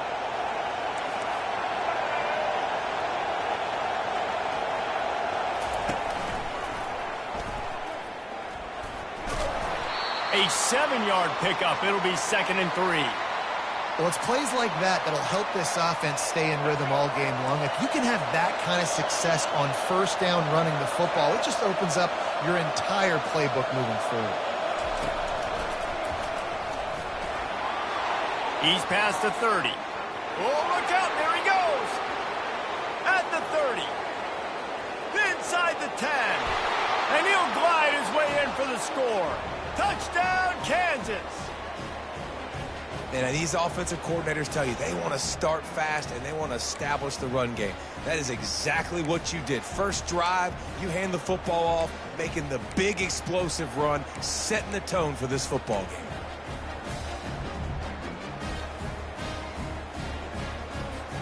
He'll try to tack on one more. And the extra point makes it 7-0. That drive took no time at all. A couple of plays and finished it with a long run for the touchdown.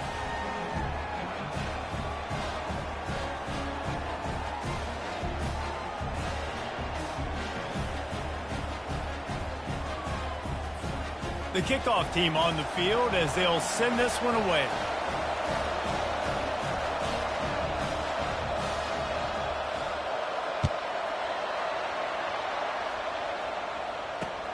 On the move from inside his 5. Not a lot of space to be found. Good hustle by the coverage team, and they stop him at the 21.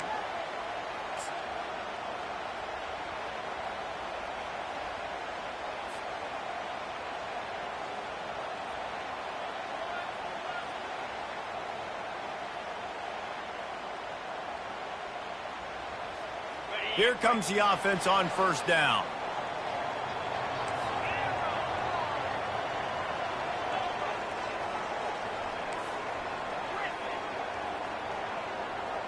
Receivers telling the quarterback what they see.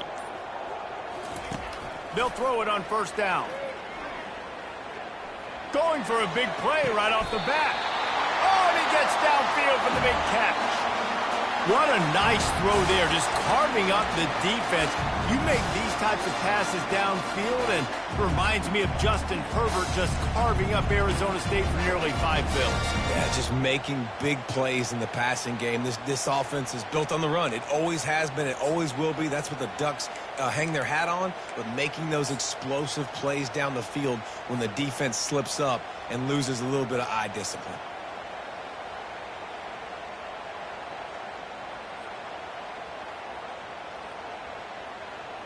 They used a chunk play to cross midfield, and they've got it 1st and 10 just outside the 40.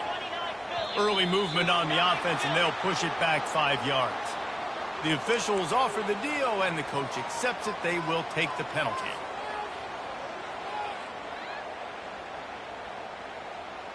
Pushed back behind the chains. It's 1st and 15.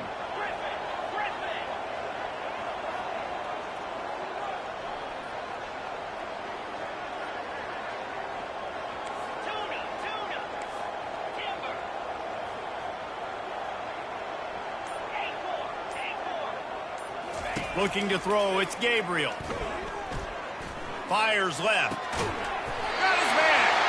Just carving up this defense and getting it down to the 24. It's great to spread the ball around and fool him, but if you've got a dude, feed him, and they are. No doubt, Reese. That guy is a problem. I mean, you got a receiver that's so talented out wide, hard to cover. Go to him once, go to him twice. Shoot, let's go to him a 3rd time. They wrestle him down after he picks up 6 inside the 20 and down at the 18. It's going to be important this offensive line is able to get a little bit of push. Just got to give this guy an inch, a little crease, and he can make yards for it. On 2nd down, wants to throw. Still moving to his right, trying to make a big play. He just tossed that one out of bounds. You avoid the sack, you avoid the turnover. You've got more plays here on 3rd down. And that goes down as incompletion, but that's a smart play. And the QB coach and the OC will be very happy with the decision of the quarterback. He got outside the pocket.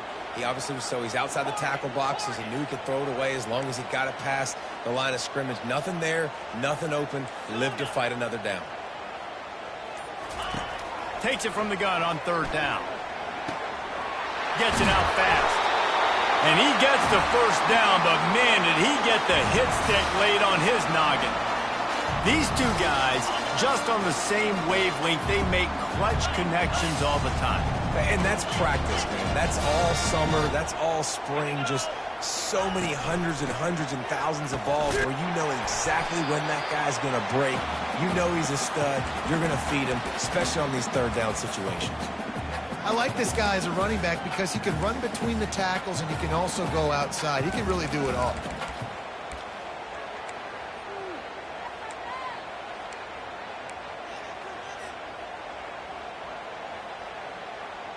Going to work on 2nd down, and the red zone is still some ground to cover to pick up that 1st down. Back to throw, it's Gabriel.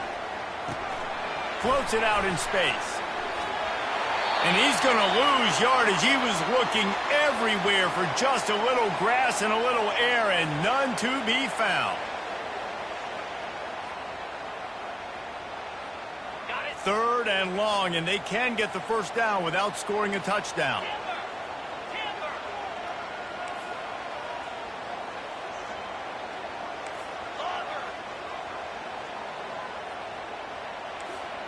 The receivers often will run their route based on a side adjustment. Trying to move the sticks on 3rd down through the air. And he's feeling the heat, and he will go down. Final play of the 1st quarter, and not the way he wanted to end it.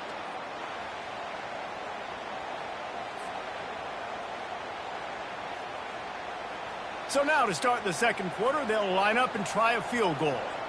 He'll try to knock it through from 38 yards out.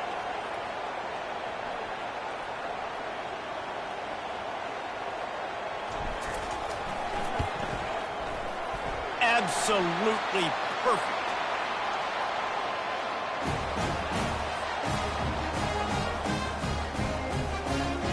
After putting up a 3-spot, the kickoff unit set to go.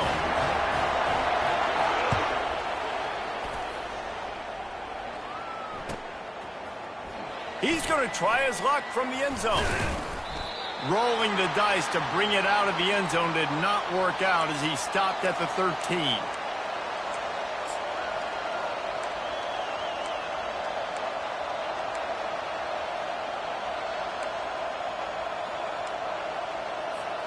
Kansas gets the ball back, and the Jayhawk offense is ready to go to work.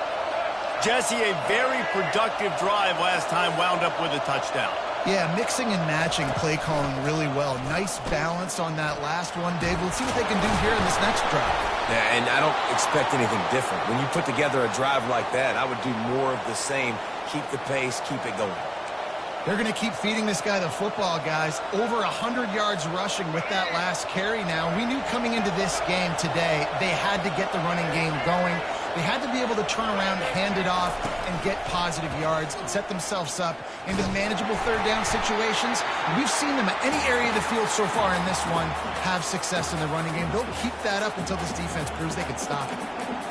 And sometimes for the defense, it just takes one play, right, to create some momentum. Obviously, this guy's been eating them up. He's got over 100 yards rushing on the day. But finally, David, they get something positive here in the run game defensively. But you kind of know that coming in. He's going to get his. Such a great back, and he's had a great day. Need to put more plays together like that right there. I'll tell you, this defensive end, not only can he pass rush, but he can play the run as well. You see him beat the offensive lineman there trying to block him and get in the backfield to make that tackle for loss. That was impressive. This is a 3rd and long.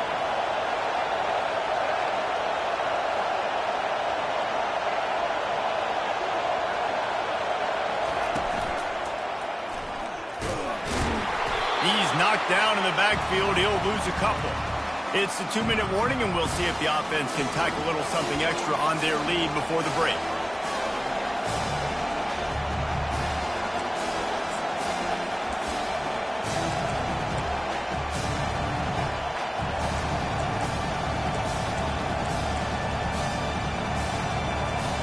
Boy, if they don't convert this 4th down, there will be questions to be answered.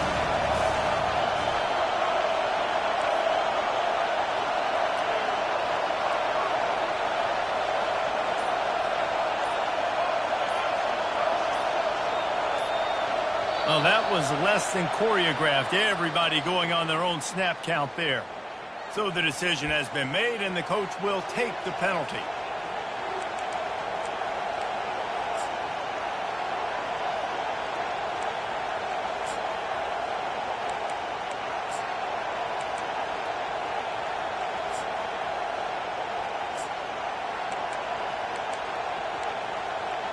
Well, this head coach is clearly sending a message. Not sure what it is, but he's going for it close to his own end zone. Here's a timeout on the field. Tight game here late in the first half.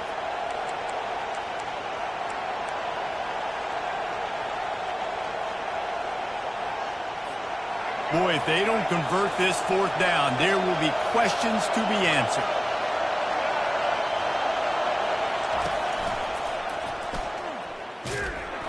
They stop him short of the marker, and they'll turn it over on down.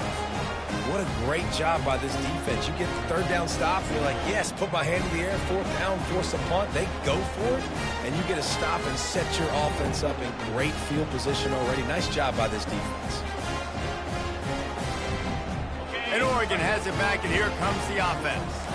David, they had to settle for a field goal last time. Yeah, they moved the ball down the field, Jesse. Just couldn't put it in the end zone in that red area where they needed to be a little bit more efficient. I think they just got to do a little better job of executing on this drive, and let's see if they can punch it in for 6 this time. And the physical play there forces the incompletion on 1st down. Operating in the red zone here on 2nd down.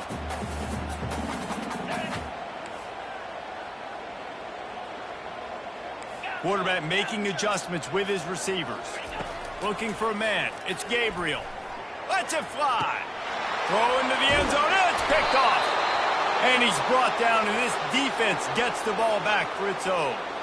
Never a good time for a turnover, but it always seems a little worse when you're about to knock on the door of the end zone. No doubt about it. And it's this area of the field, Reese, where your execution really has to be great. Because down in the red zone, the windows to throw into it for a quarterback, they're smaller, and they close a lot quicker. So you... All kinds of running room. The 40. That is exactly what you want to do with the football. He's got it all the way down to the 15-yard line. And sometimes you go, man, what a play by that guy. He carried people, or he broke tackles, or his speed. And that time I'm like, Palmer, where is the defense? I think it's too many guys being selfish, David. I think it's guys getting out of their gap. Everyone's trying to be a me guy, a hero, get the stat, maybe get the sack, get upfield. But you've got to play team defense. 11 guys doing their job. They did not get it done there. The defense uses their second timeout of the half as they try to get their act together. Couldn't get him blocked on that last one. Now it's 2nd and 14. Linebacker shuffling around, trying to keep the quarterback from getting a read. He was able to reach into his bag of tricks and use it to pick up a few extra yards. And I know it's not a first down, but I still like the way they ran the football here. Just try to make the next third down manageable. Try to get it where it's not as predictable. I think the offense did a really good job being smart there, taking what the defense gave them. The defense going to stop the clock with a timeout. They want to make sure they have everybody on the same page. Yeah, and that's a really good job by the defense, because when you get in that third and medium area, listen, you got to be worried about the run and the pass. Did a good job playing both. Got it stopped, now forcing a 4th down. It is perfect. So they get the field goal, now about to kick it away, and you get a stop here, and you go to halftime feeling really good about things. Fielded in the end zone. It's Stewart.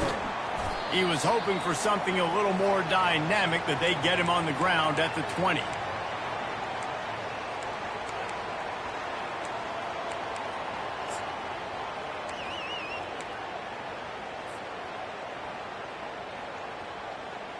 The Ducks ready to go back to work on offense. So late in the half, this is really an opportunity, David, maybe to swing the momentum in their favor. Dang right. There's no time to be conservative. We're a little bit down. Listen, I just think this is a point with the offense that they can prove. Like, we're here, we're going to create something now that we can build on in the second half. Coach said all week he wanted to be aggressive. This is a great opportunity to show that right now. At the end of the first half, try and generate some momentum, score some points before going into halftime. Now here on 2nd down, see if they keep tossing it around. Looking downfield, it's Gabriel. Quick strike complete. At the 40, there he goes. Smashes through. Ripped off a huge chunk play on that one as he gets the first down before he steps out of bounds. I know it's early in the game, but defensively after that play, you know you have to tackle the catch. When this guy gets the ball in his hands, he is so dangerous after the fact. So it's okay for him to make catches. You just got to get him to the ground quickly. Comes out throwing on 1st down. And he was hit just as he was releasing the pass, and it falls to the ground incomplete. Doesn't take this defense a lot of time to get to the quarterback, man. They've got speed all over the place. They hit him so quickly, and because of that, the ball falls incomplete. Let's see what they've got on 2nd down. After the incompletion, they go back up top. And that pass is intercepted. Bringing it back. He's inside the 40. He is finally out of bounds, but he was smelling that end zone on that return. And this is obviously not a great start for this quarterback here. 2 interceptions already in this game. He's got to do a much better job with his decision-making. The Kansas offense returns to the field. They had to settle for the chip shot field goal last time, Jesse. They'd love for this one to pay off bigger. Yeah, it just comes down to execution, too. Did a nice job out in the field, stalled a little bit once they got down to the goal line, so they just need to be a little bit more crisp here, Dave. Yeah, and listen, I think the first part was the most important part. You got to put the drive together first to get down there. Now, when we get down there, focus on execution and getting 6 points. The Jayhawks are threatening on 1st and goal.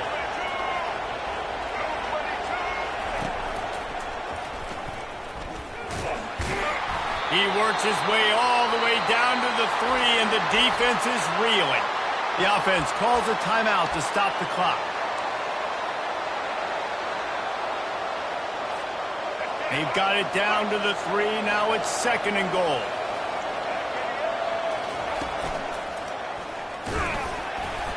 And he'll finish the run in the end zone. Touchdown, Jayhawks. And the offense continues to run the football. The 2nd rushing touchdown from the running back. The offensive line paving holes. Continue to feed this man the ball.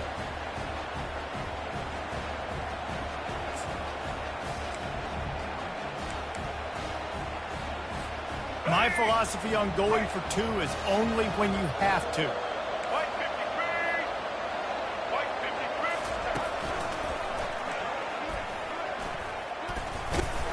He stopped short on the 2-point conversion attempt. They went right back to the well with the man who scored the touchdown, but he couldn't get it in for the 2.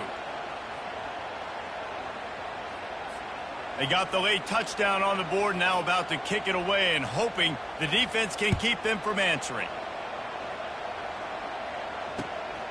He'll bring it out. It's Stewart. Didn't find any crease in that kickoff coverage, and he'll be stopped at the 17.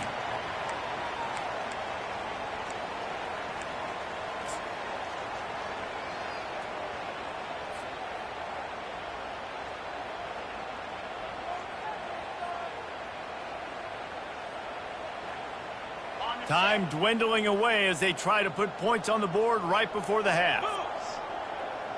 Wide out in motion. Use the play fake, now to throw. He's going to let one fly down the middle. He can't find his man, and the clock stops with 6 seconds left. It's pretty clear he didn't care about the double coverage. He thought his guy was better than their 2 guys. Well, and there's reason to think that. That dude's a stud, and I understand it. I want to find ways to get him the football, but when it's 2-on-1, I might think about looking somewhere else. 2nd and 10, he'll throw again. And this is dropped. Incomplete pass. He had a huge gain in his fingers, and he couldn't hold on. That's one of those plays where you're going, man, he probably could have made that. The defense wasn't great on the play, but guess what? It goes down as an incompletion. Those are one of those bullets that you got to dodge throughout a game to get the win, to limit those big plays.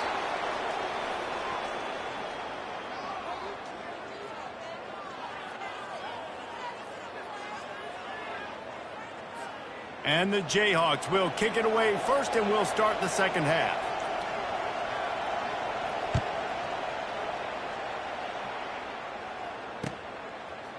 Fielded in the end zone, it's Stewart.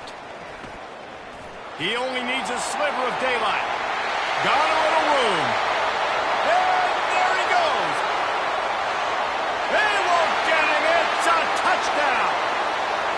What a way to seize momentum here. You start the 2nd half, you take the first kick back to the house. Great blocking and an awesome job in the open field, making people miss and showing you the speed on that return. Wow. And the point after is good.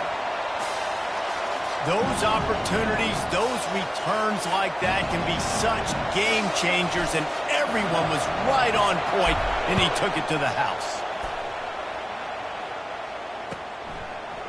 He'll bring it out. It's Wilson.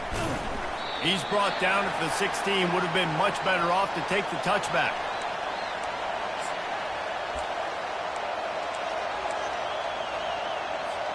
Kansas gets the ball back, and the Jayhawk offense is ready to go to work.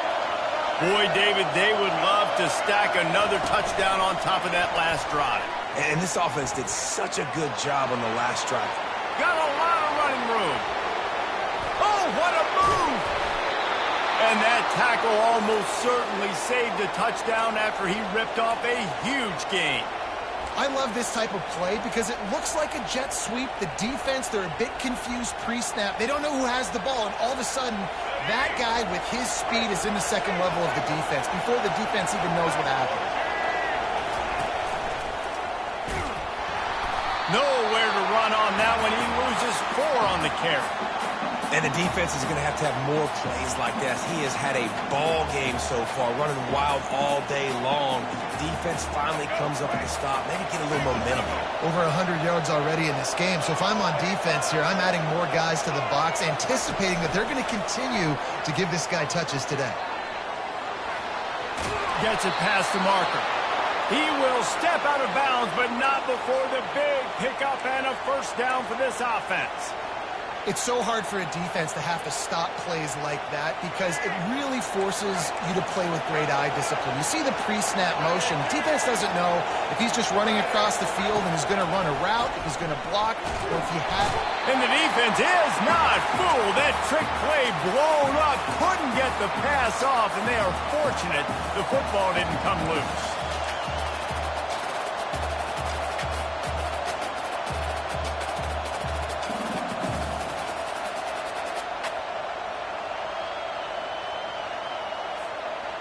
Big first down sack for the defense. Brings up second down. Nice move there. And a decent gain there before the defense makes the stop. It's the MO of this offense, and they really put a lot on the offensive line to go out and really try and establish their dominance and their assertiveness, and they've done a good job of that early in this game running the football. Facing third and long from the 21 and hoping not to settle for a field goal. Touch pass on the run.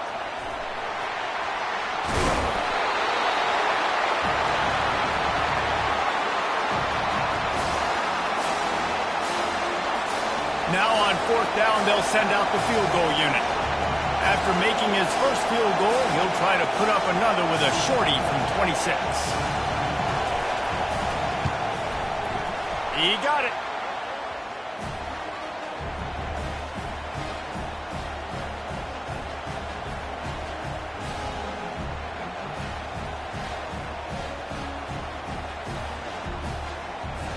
They'll kick it away after putting up a field goal on that last drive.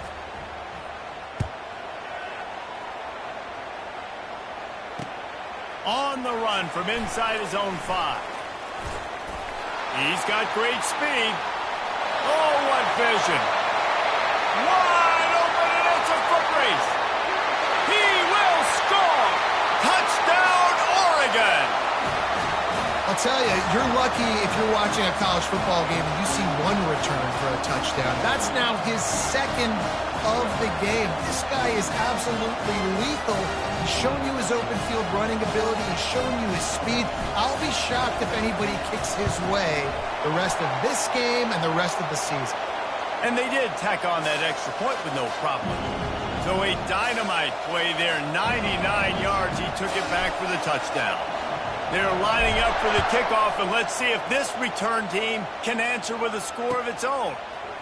Coming out with it, it's Wilson. I know he thinks he can house every return, but sometimes you just have to take a knee as he stopped at the 14.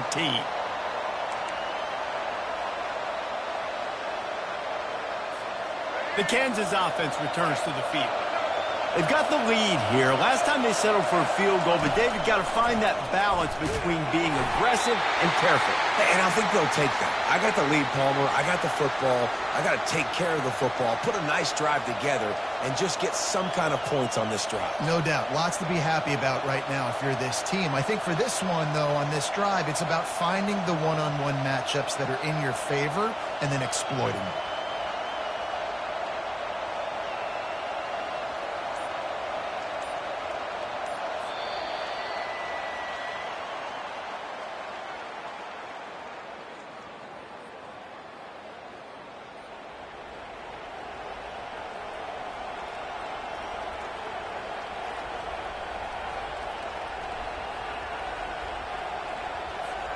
We'll get this quarter going with a second down play.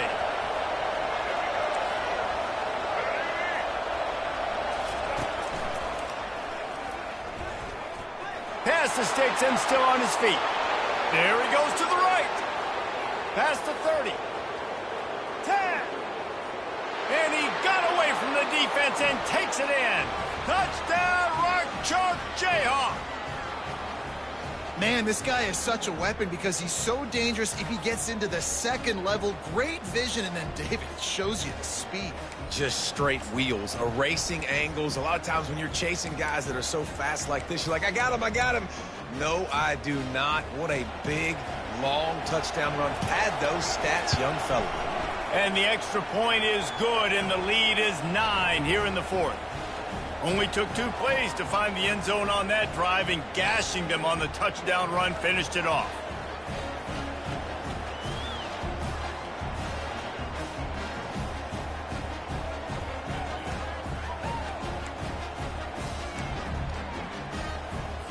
After scoring that touchdown, they'll try to get it right back with an onside kick. Looks as if the hands team will be able to recover the ball. Well, here in the fourth quarter, they were obviously expecting onside kick. They got their hands team on the field. They're able to jump on the ball and make sure they get possession.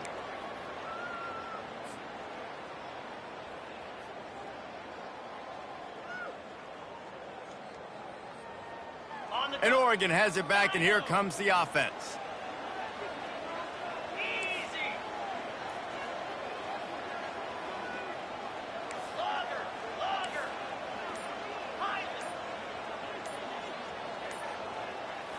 On the move, it's Gabriel. Lets it fly. And it slips through his fingers, incomplete. That would have been a huge gain if he could have squeezed it. This quarterback desperately wants to make a chunk play, but they're going to be deep as the deepest, wide as the widest. He's got to be patient. No doubt. Situational football is probably one of the most underrated, untalked about things, like understanding the situation. I have the lead. They have to take shots down the field. I'm going to play pass. I got to rush the passer. I got to keep him in the pocket. All those things come into play throughout this game. And back to the air on second down. Using the quick game. And that's why this running back's a big weapon here, right? Because not only can he run the ball, but he can catch it too. Even running flat routes when you know the ball's going to be in the air a long way, he can adjust to it, make something good happen after the catch. And quite honestly, they need him because they've thrown a couple of picks now in this game. They've got to find a way to... The freshman able to get home with the sack. Down in the fourth quarter, it's too late for empty possessions. They'll go for it on fourth down.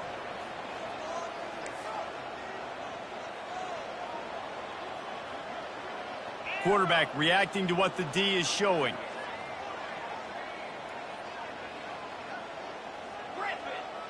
We hit the 2-minute warning, and this offense is desperate to make something happen and do it in a hurry.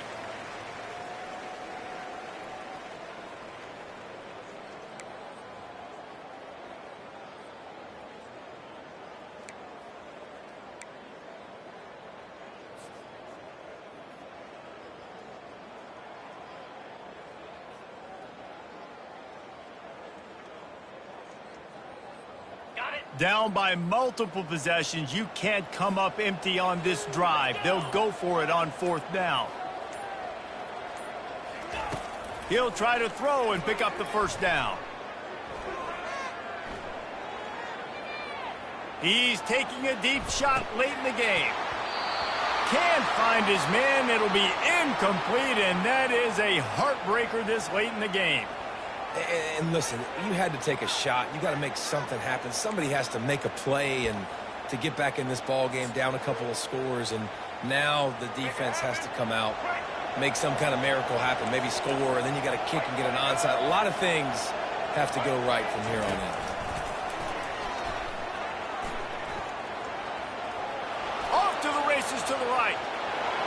He's at the 10. Touchdown, Rock Chalk. And once he got loose, it was all over. And, you know, late in the games, offenses sometimes get conservative when they got the lead and they got the ball. I love this offense. They were aggressive. They got another score added to the lead. Now you're trying to salt this game away.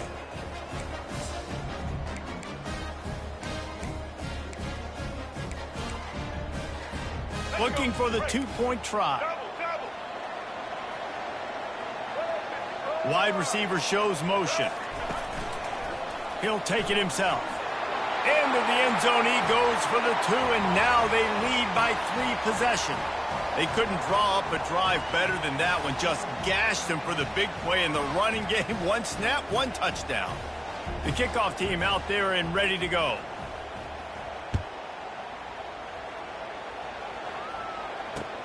He'll start the return inside his 5. And the coverage team able to wrestle him down.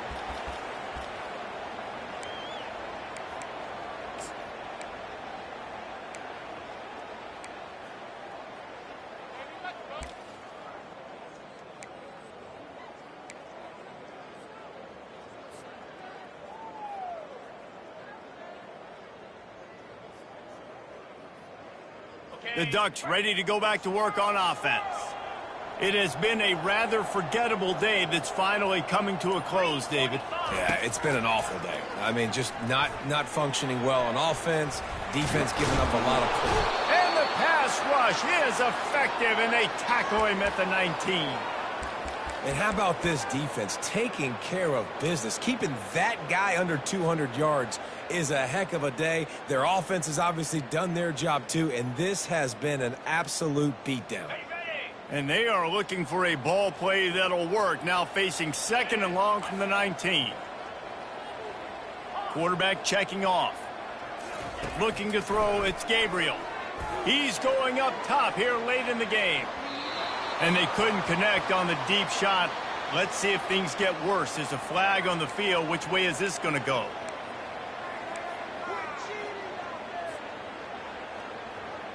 So after the flag, a fresh set of downs for the offense. It's 1st and 10.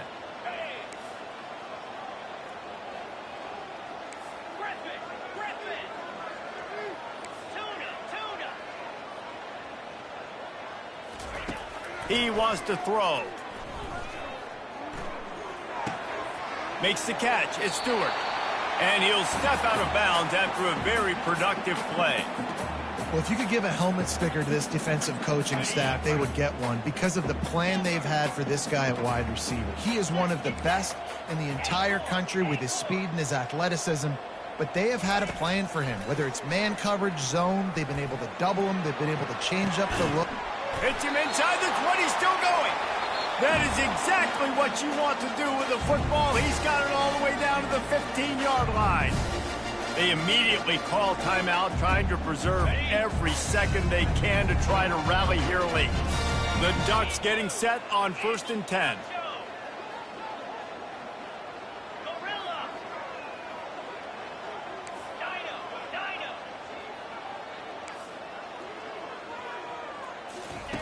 They're in the red zone, and they'll pass it. Makes the grab. It's James. Didn't pick up a lot there. Moved it forward just a few. Trying to get everybody set with the clock still running.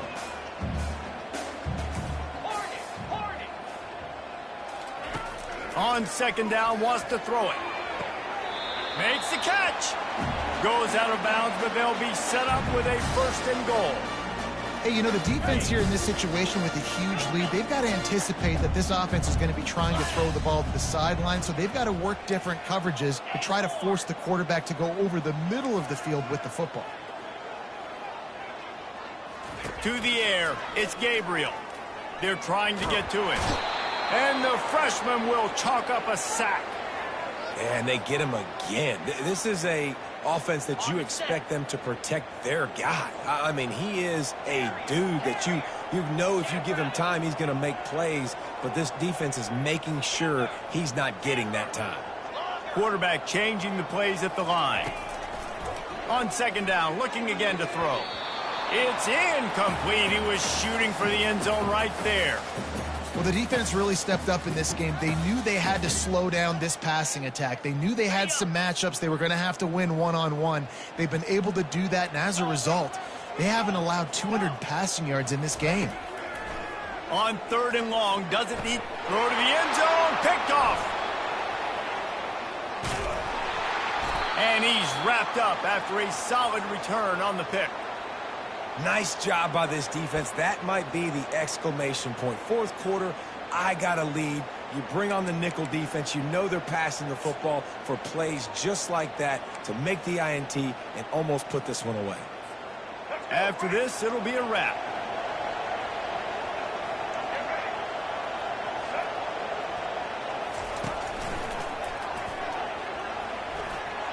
Got enough for the first, and he's still going. And that will be the final play as the clock strikes 0 here.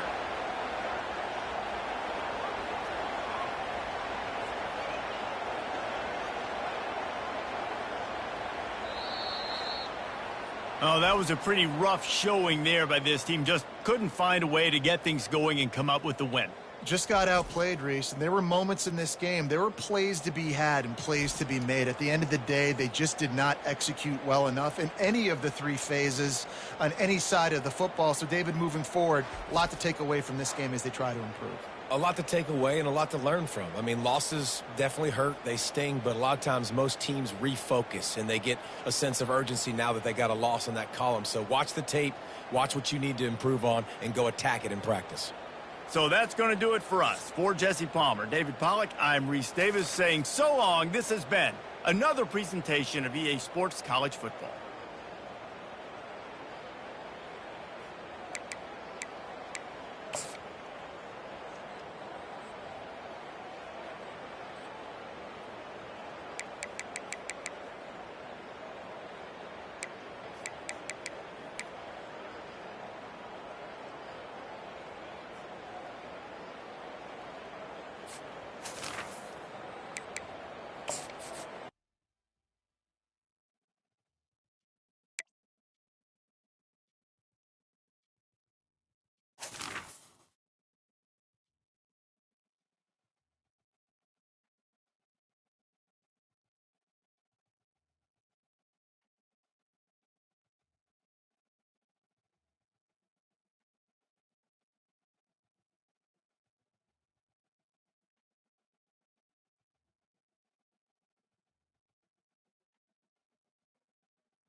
180!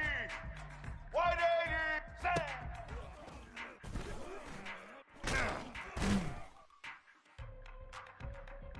All eyes!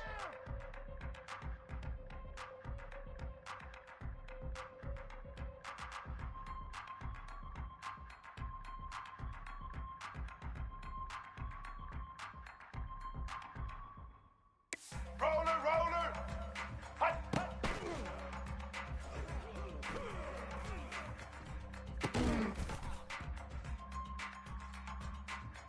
Set! Halo, halo! Hut!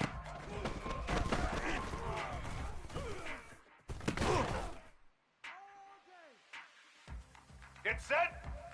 Dino, Dino! Say hut!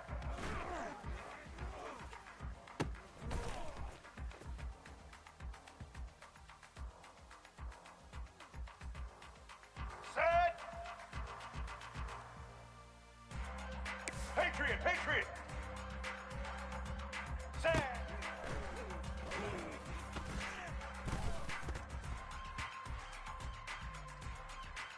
Here we go!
Welcome to Austin, Texas, and Darrell K. Royal Texas Memorial Stadium, where the horns are up and this burnt orange crowd is ready to help Texas hook 'em. This is not your run-of-the-mill regular season game. Instead, it is a top 10 clash, one team hoping to make a giant statement. As we'll see the number 9 team in the country, the Michigan Wolverines, taking on the third-ranked team in the land, the Texas Longhorns. Glad to have you with us for EA Sports College Football. I'm Reese Davis, David Pollack and Jesse Palmer with me in the booth. Guys, we are ready to tee it up.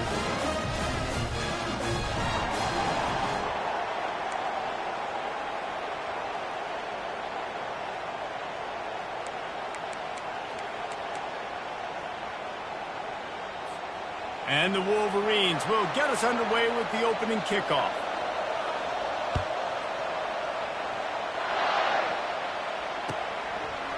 He'll bring it out. It's Bolden. Nice job by the kickoff team. Everybody stayed in their...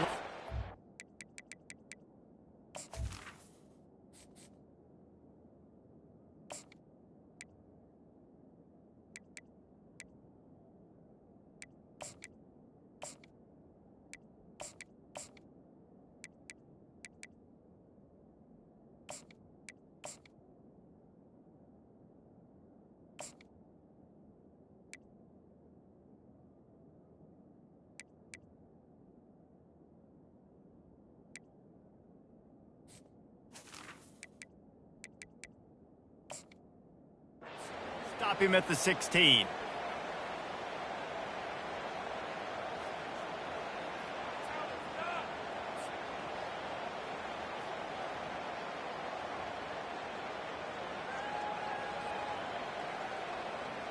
First down here for the offense.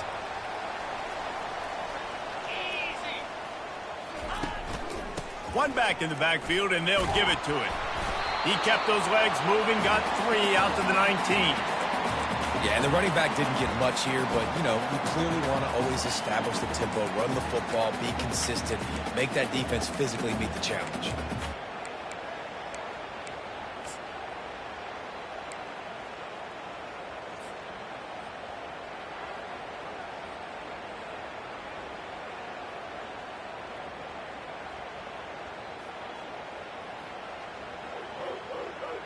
After the 3-yard pickup, they come to the line, 2nd and 7.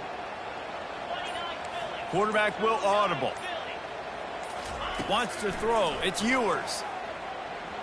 Throws to the tight end.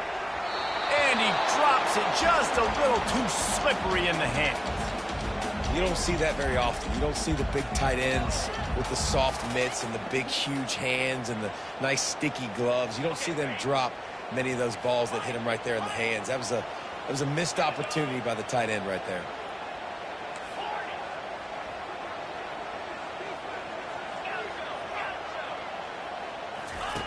On 3rd and long, try to convert through the air. Oh, they really could have used that catch there. Physical pass defense. It brings up a 4th down. This is a point where you just got to be able to focus. And the critical down and distances in this game, like that 3rd down right there, when it's a good throw, you got to make the catch. You got to be able to make that play. So we're scoreless, their first drive of the game, and this coach is wasting no time taking a gamble by going for it on 4th down in his own territory. Little over-anxious out of the stands early, and it's a false start. The officials offer the deal, and the coach accepts it. They will take the penalty.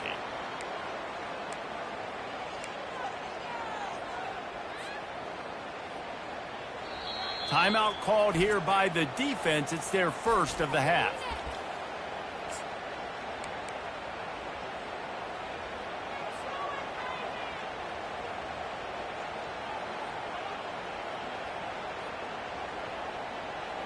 They are backing up their pregame words. Their first drive of the game, 4th down in their own end, and they're going for it. He'll try to throw and pick up the 1st down. Makes the catch on the left. The expressway is wide open. Touchdown, Longhorn! And once he found open space, the band might as well start playing. How do you not love the guts of this offense? 4th down, it's just another down. And what do? Stay aggressive, throw the football down the field, make the big play, get the big touchdown. And he tacked on the extra point. Almost ready to kick it away after scoring the touchdown.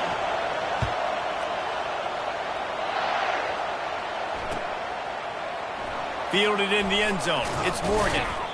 Rolling the dice to bring it out of the end zone did not work out as he stopped at the 13.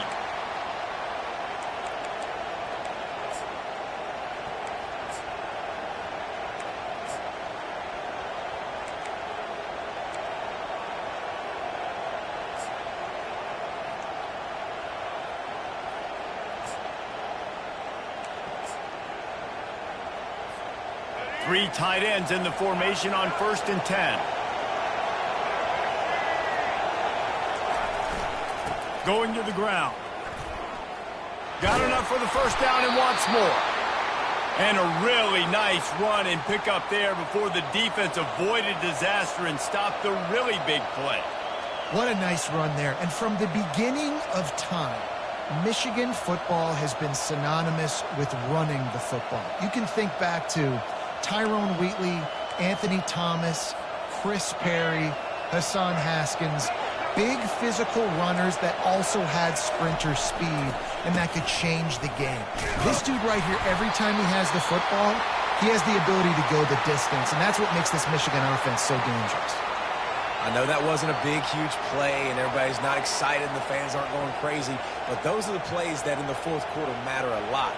Again, making you tackle my back, making you feel the physicality of the football game throughout, so you get tired and get worn down in the 4th quarter.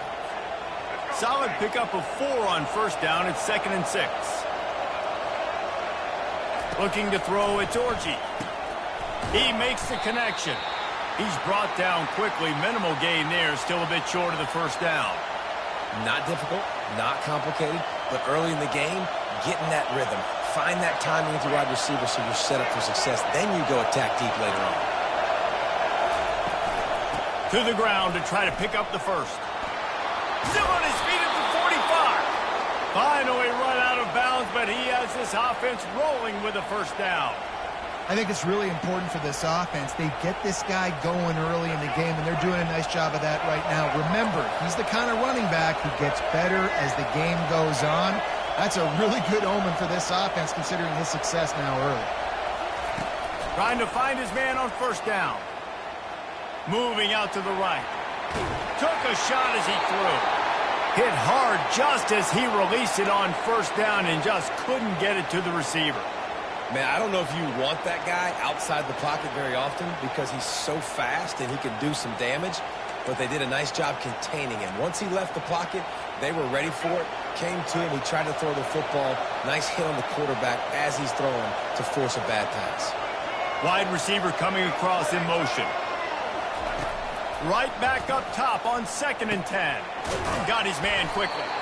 And good coverage by the defense, just a short gain. In college football, you see this a ton now. And you use a quick passing game, basically as the running game. Get a few yards, get your offense ahead of the sticks, keeps it on pace for success. Big 3rd down here. They need to get the ball to the 41.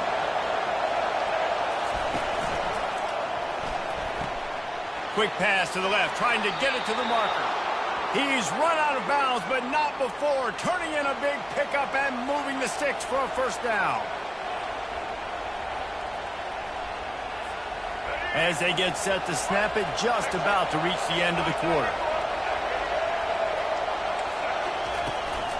He leaves it with his back. And he's able to pick up a few yards as we reach the end of the first quarter.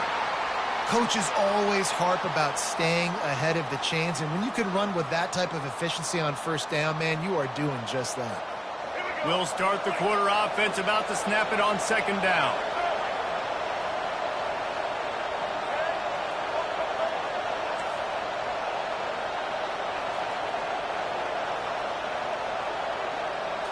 To the air, it's Orji.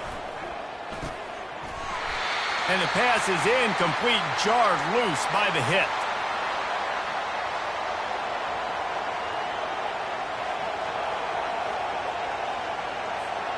Couldn't find his man last time. Now they'll have to convert 3rd and 4.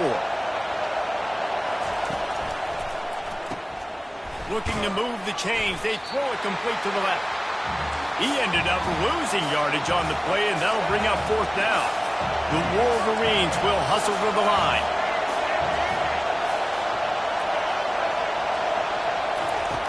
On 4th down, looking to pass. The incomplete pass makes...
Settled next to the Willamette River, Autzen Stadium is a jewel in the Pacific Northwest, and the flock of ducks that call it home have made this one of the most challenging places for any team to come calling.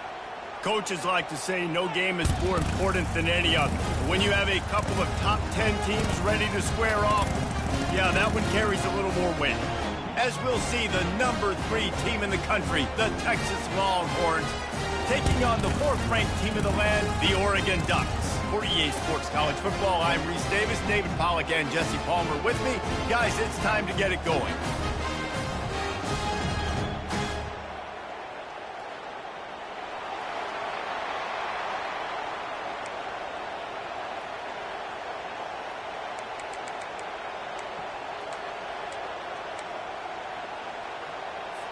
The Longhorns will kick it off to get us underway.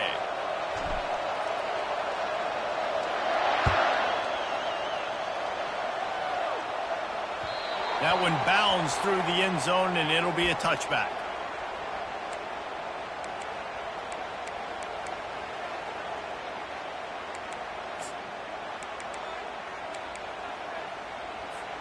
First down for this offense.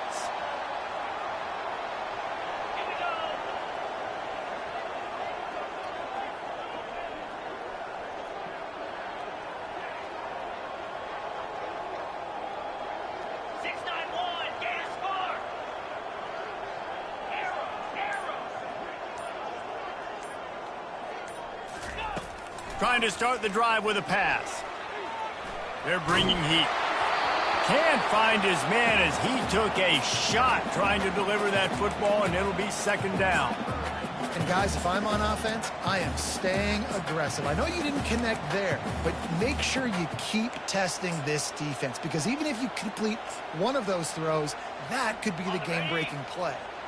After the incompletion, it's 2nd and 10 from their own 25.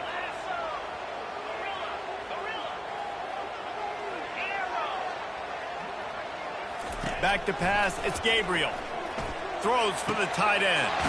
Wide open downfield. Is that stiff arm even a human arm? It looks like some type of steel bludgeoning device on his way to a first down. The offense will put it in play from the 47 on 1st and 10. Trying to turn the corner on the right. Able to scrounge 3 yards out of that one somehow. It's 2nd and 7. I like feeding my guy. I like getting my running back touch.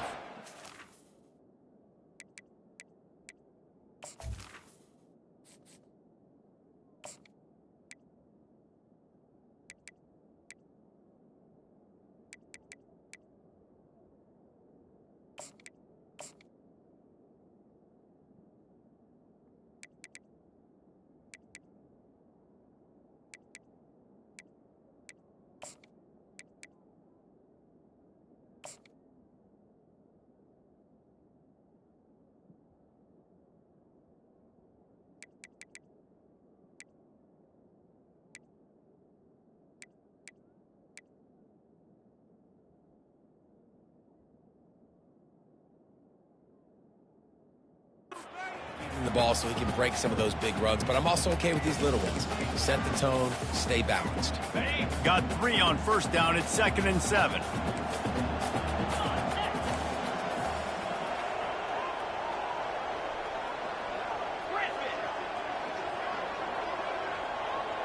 Moving the running back, forcing the defense to adjust.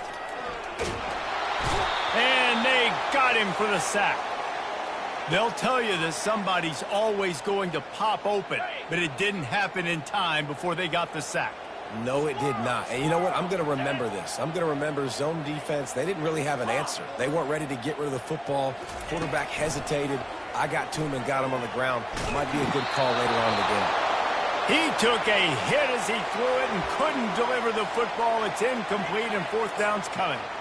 Well, they try to throw for it there on 3rd down on the opening drive of the game. They don't get it, but let's punt the ball away. Let's trust our defense. And, guys, let's also trust this home field advantage and the crowd to get loud and make it real difficult on our opponent. On 4th down, trying to find his man. Trying to get to him. And the incomplete pass turns it over in their own end.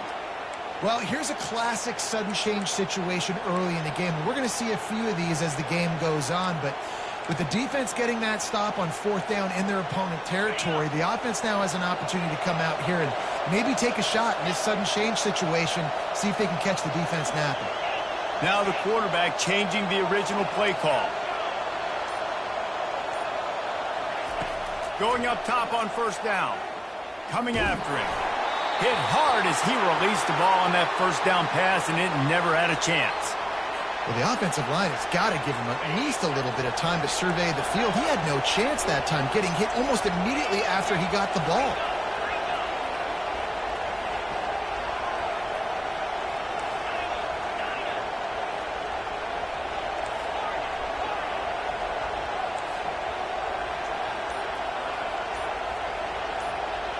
Back to pass, it's Ewers. Now moving to his right, looking for anyone that's open. Nothing doing downfield. He'll cut his losses and throw it away. It'll be third down. I like the offensive idea here to try to change the launch point of the QB, but you got to do a better job protecting him because guys can't complete passes when they're getting hit.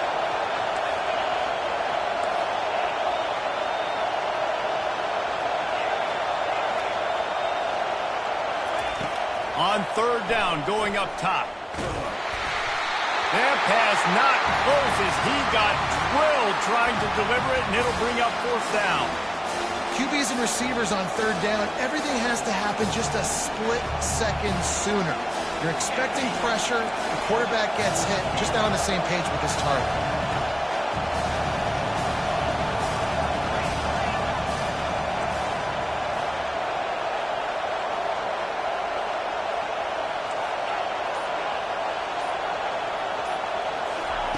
On fourth down, he'll try to toss it. Whoa, does he turn that loose down the middle. And they'll close in on him after a good return on the interception.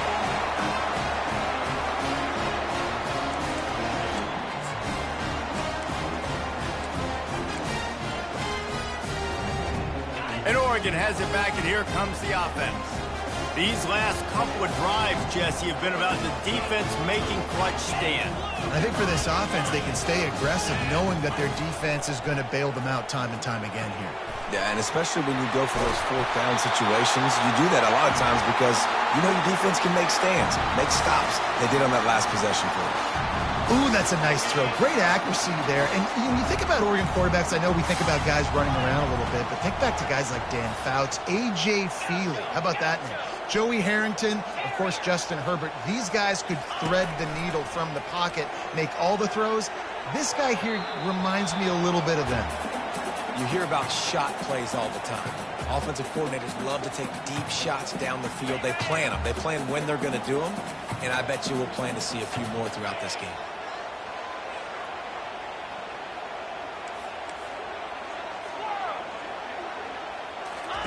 He'll try it again on 2nd and 10. He makes the catch.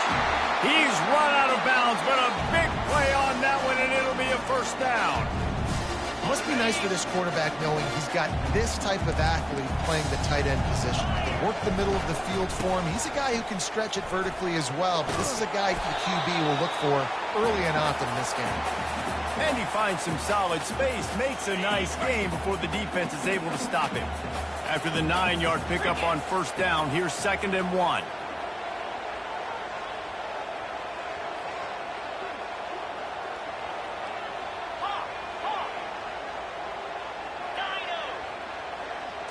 Scanning the field, it's Gabriel. Feeling some heat. Oh, he drops it. That is a catch he makes 99 times out of 100, but it'll be third down. Just got to finish the play through the wide receiver. You got to look that one in and complete it. It's a bad drop. They'll run the option. He'll toss it. They'll finally make the tackle, but that option was executed to perfection. That is how it's done on third down and short. No doubt about it. An easy hole to get through and clearly get the first down. If you really want to simplify football, the low man wins. That time the offense got the better of the D. Easily picked that. Headed to the end zone. He wasn't far from taking it to the house, and that'll be the final play of the first quarter.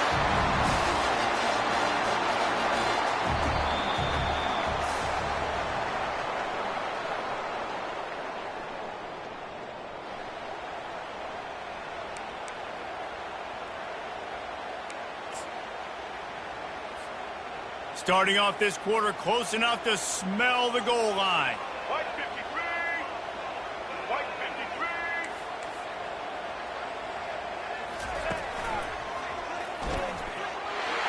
And he runs it in for the score. Touchdown, Ducks! Just under 60,000 in this place, but sometimes it sounds like 600,000. An engineering marvel to hold in all this noise. Yeah, it's unbelievable. They love their team. They support the Ducks, and they've built traditions and so many teams they should be proud of. Getting them involved early is a great sign for this football game.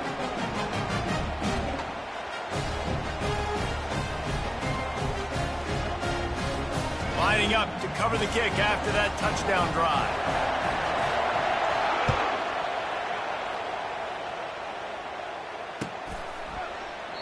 And no chance at a return here. They'll start this drive at their own 25.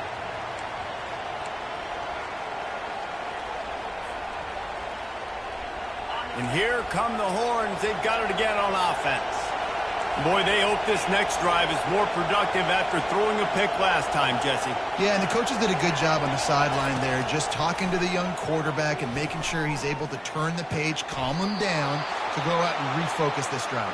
Yeah, and some people do that better than others, but you got to show some trust in him. Maybe get the ground game going, help around him a little bit with this system. When you're going to run a comeback route, you've got to sell like you're going deep, and that was a great job there by the receiver, really making that corner think he was running deep down the field. So we got the corner to turn his hips, turn his shoulders, and then the receiver was able to just pivot. He caught it! Takes it to the house! Touchdown, Texas! That is exactly what you want from your quarterback. Hanging in there, letting the route develop, throwing the football down the field while you're getting hit, and the receiver does the rest and runs into the end zone for the touchdown. Lining up for the PAT. And it's up and good. What a display of explosive capabilities on that drive. 75 yards, 2 plays, and a touchdown.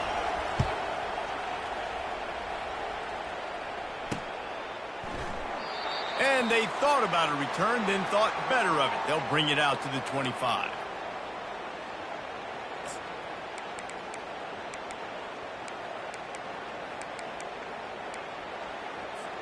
The Ducks ready to go back to work on offense. Man, what a drive last time for the touchdown. That passing attack was lethal, David. Yeah, and you know, you hear all these stupid commentators like me and Jesse talking about create balance, you know, run and pass. No, when you throw that good, spin the ball around. So the defense has to find a way to affect the quarterback on this drive, because last drive he had way too much time to throw. And they'll finally catch up to him, but not before a big chunk of yardage is picked up. You know, if you're going to complete some of these deep crossing patterns, the offensive line has got to be able to hold up, because you know that receiver, it's going to take him time to get where he needs to be. So everybody up front really has to do a nice job of creating a clean pocket for the QB to throw from. Really good execution. On the run, it's Gabriel. Buys a little extra time. Picks up what he can and then slides. We'll take a quick break here. 2 minutes to play in the first half. Hey, listen, it's important at that position to be able to be good off schedule. Everything's easy when it's on time. You can get the ball out. But when things break down and they get off schedule, you've got to have a guy back there that can make the right decisions. He did exactly that. Setting up the screen. Oh, how did he make that move? They'll make the stop, but not before they use the screen beautifully and pick up the first down. The execution on that screen pass is one that will go in a coaching clinic. Nice execution on the screen. Allow the rush to come upfield. Now I release, get the ball to the running back. I got my playmaker in space. Nice chunk yardage play right there by the offense. Blasted as he lets it go. Makes the catch. It's Johnson. And he cruises his way to the house. Touchdown, Oregon!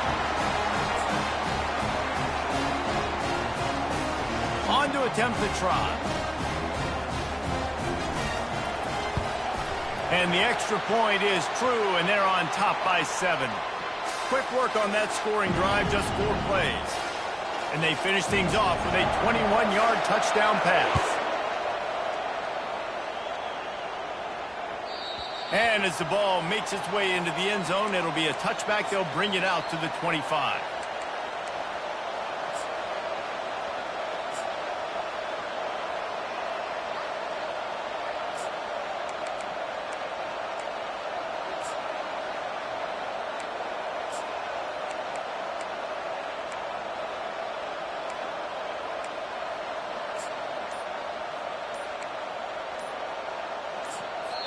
A timeout is called as this offense tries to find a way to get more points on the board before the half. First down here for the offense.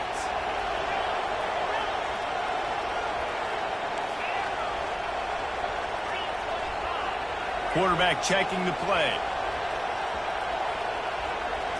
Looking downfield, it's Ewers. Looking to the big tight end. Tremendous awareness along the sideline and the ability to get the foot down for the big pickup. Really effective concept against the zone there, and it helps all the more, David, when you have a tight end that can get downfield. No doubt. Take your tight end, put him in the slot, makes it easier, better matchup. Now he's got a good corner route. You can tell. Sticks his foot in the ground, quarterback puts it up there. Know he's got zone, know he's got the big fella. He goes up, catches the football, makes the big game.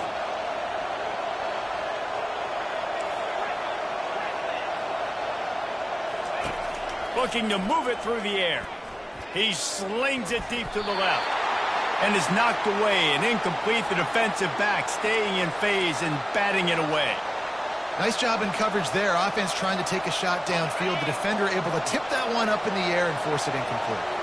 Offense gets set for second down.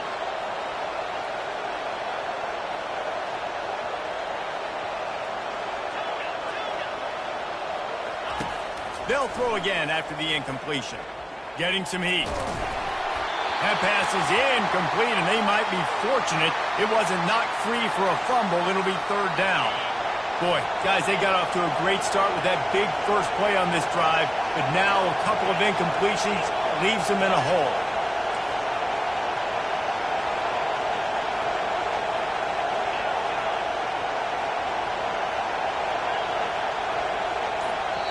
Quick timeout by the defense there, trying to make sure everyone has the same call.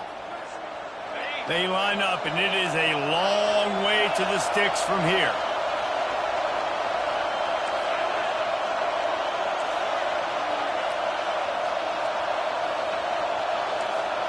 Receivers telling the quarterback what they see.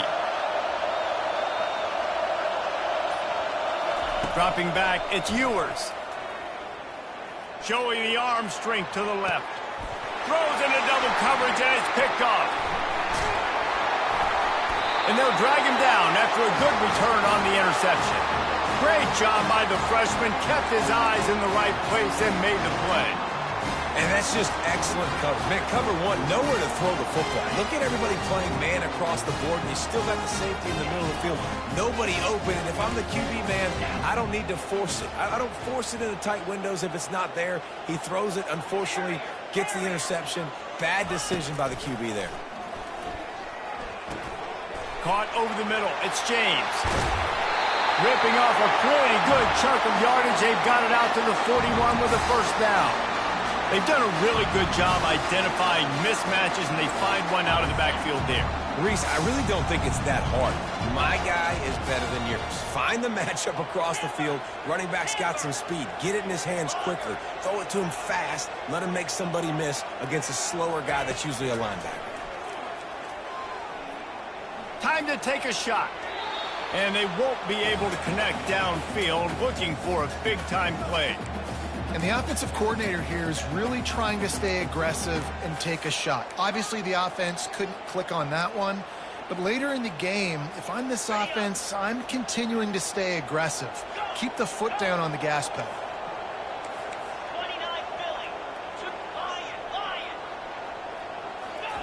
After the incompletion, back to the passing game. The freshman able to get home with the sack. Just a great job defensively, making him go through his progressions, and he really didn't have time to do it. And that's exactly what you do in zone coverage. You drop in your spots, you read the quarterback's eyes, make sure you take away that quick stuff, and a great job rushing the passer and getting the sack.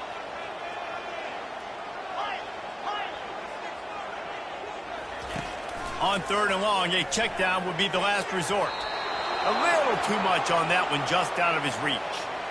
3rd and long situations are really hard to convert. The defense knows it's going to be passed. The pass rushers are getting upfield. You're under pressure. You don't have timing. And as a result now, 4th down. 4th down, and the punt team sends it the other way. And he'll work his way on the return out to the 35-yard line before he's stopped.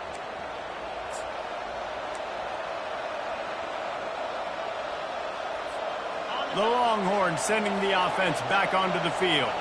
In modern college football, Jesse, if there's time, there's an opportunity to attack. And I like them being aggressive here too, guys. Look, they practiced this all week long. Now you're in that situation to go out there, have some fun, and let it fly. And defenses are taught to stay deep, play prevent in these situations. So I think you could get a good chunk play and then possibly get a field goal to tack on before the half. Just a few seconds remaining here as they try to put something up before halftime. Couldn't connect on 1st down, now back to the air. And the freshman will chalk up a sack. Defense calls a quick timeout there, perhaps a little confusion about what call they were in. They've made 3rd down offense a key. It'll be tested on 3rd and long from the 28. To the air, it's Ewers. Going downfield for the big play. Reels it in down the left side. We've got a timeout in the waning seconds of the half. Maybe a chance to get off a couple more plays. One more snap coming before halftime. The receivers often will run their route based on a side adjustment. To the air on 1st down. Takes a hit as he fires. Pass is incomplete, and half comes to a close on that play.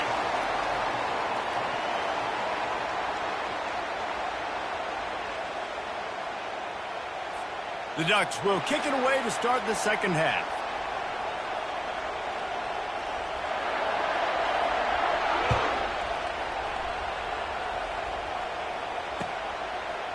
He'll bring it out. It's Baxter. Not nearly as much as he'd hoped when he brought it out of the end zone. He'll be stopped at the 15.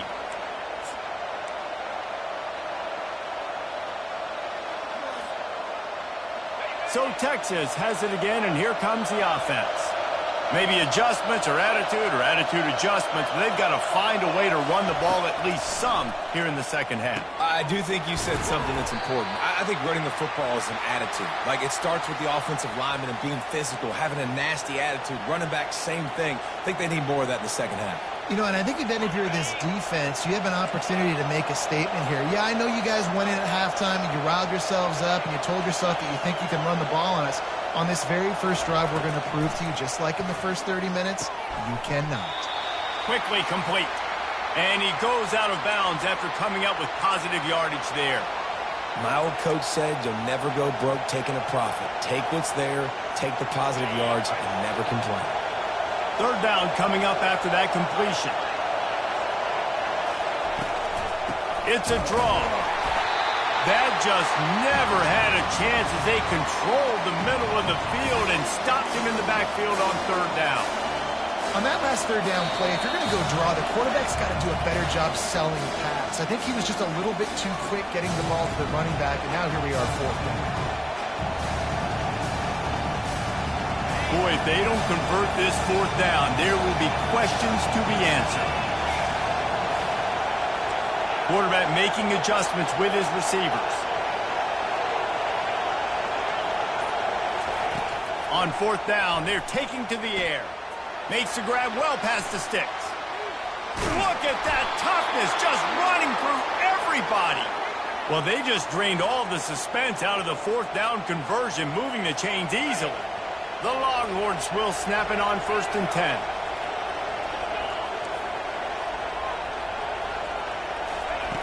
He's looking to throw it. Gets it out quickly. And he'll run across the sidelines after the good gain. Nice play. And this running back showing you why he truly is a 3-down back. He's not just dangerous running the football between the tackles or blocking, but he can also catch the ball. When you get this guy the football in space in the perimeter of the field, he's got the wiggle and he's got the power to break tackles from the secondary. That's why this guy has an opportunity to play at the next level. And when you run those drag routes, it just takes a little bit of know-how. And when I say that, the receiver's got to understand, find space. My quarterback's going to find me. He's looking for that space at the same time. Nice throw, nice catch. Way to get the first down. Gets it out fast. And he gets it down to the 4-yard line before he's finally stopped. A terrific run after the catch. This tight end just creates matchup problems no matter how you try to defend it. How about the catch radius on him, too? So as a quarterback, you don't have to be perfect when throwing it to him. You just got to get it somewhere in his vicinity, and he can come up with the catch. They get him on the ground at the 3-yard line, but this defense is taking some punches.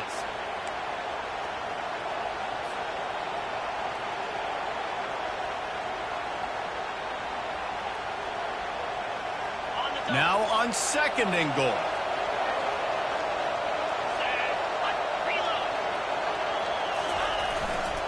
They'll keep it on the ground to the left, stiffing the goal line. And makes his way into the end zone. Touchdown, Longhorns!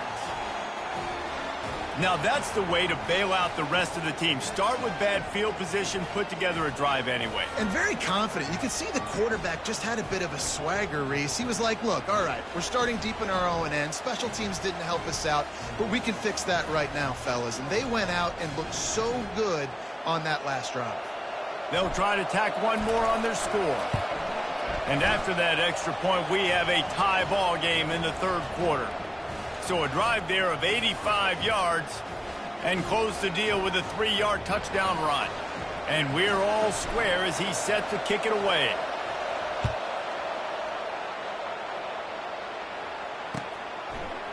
Fielded in the end zone, it's Robinson.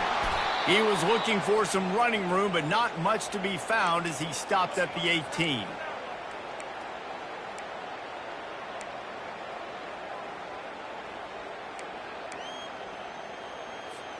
And Oregon has it back, and here comes the offense.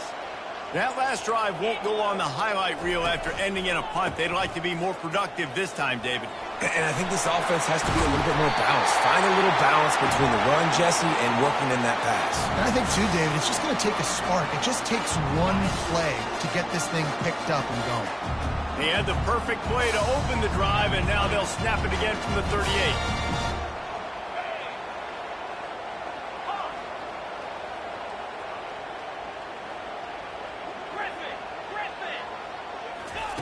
Wants to throw on 1st down. He wants to take the top off. And that shot downfield falls incomplete, and that's how we'll wrap up the 3rd quarter.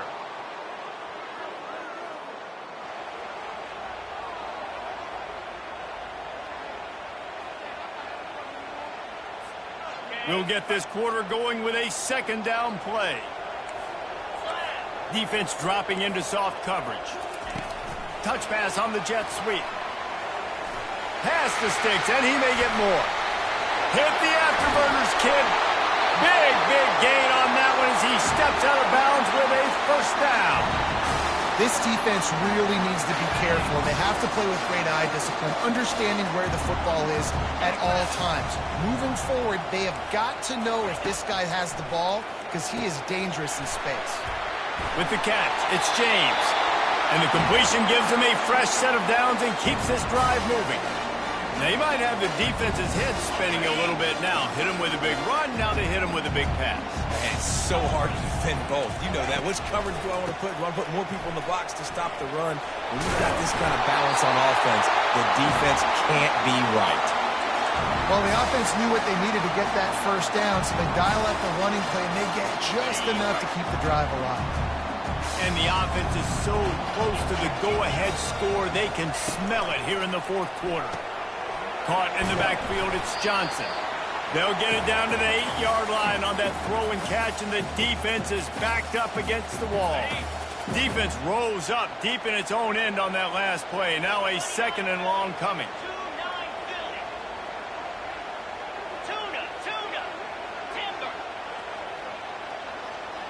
The clock stops as we have reached the final 2 minutes of the game. Defense rose up deep in its own end on that last play. Now a second and long coming.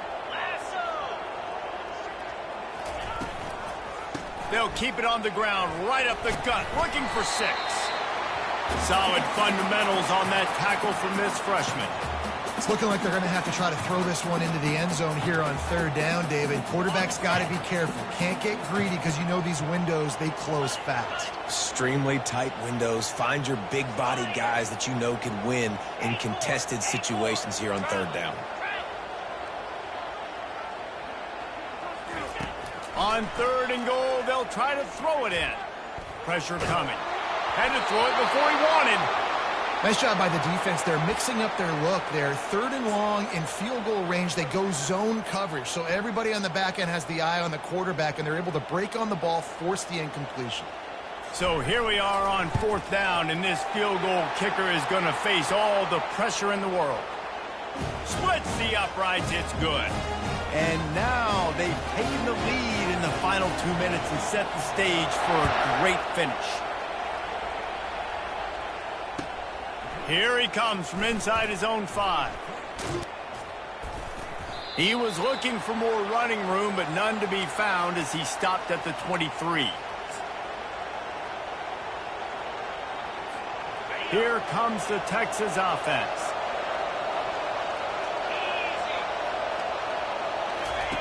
Now on the option. Now the pitch. We'll give him a couple on that one. 2nd and 8 coming up. And the defense doing a great job committing to the run. When you commit to the run like this, obviously you can give up some plays in the passing game, but you got to stop the run first. After picking up a couple at 2nd and 8. Fires to the big fella. Really confident throw and catch there. Big pickup, and they have a 1st down.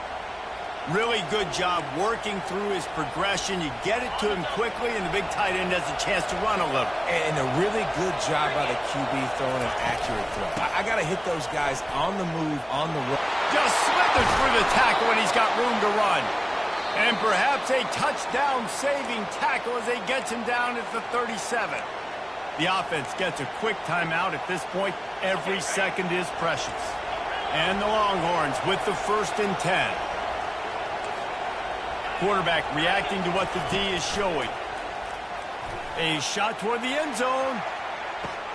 Touchdown, Texas! And they've got the lead in the final minute. And they're able to score on a drive where they had to have it this late in the game, and they look to their playmaker on the outside to win that one-on-one matchup. Big-time moments. Who do you trust as a quarterback? You could tell this was a big moment. He threw it to his big play wide receiver. He knew he would come down to it, and now the big play in the 4th quarter for the touchdown. Now that they have the lead, this kickoff unit has to stay in their lane, create some field position, and hand it over to the defense. Bounces through the end zone. It's a touchback. They'll bring it out to the 25.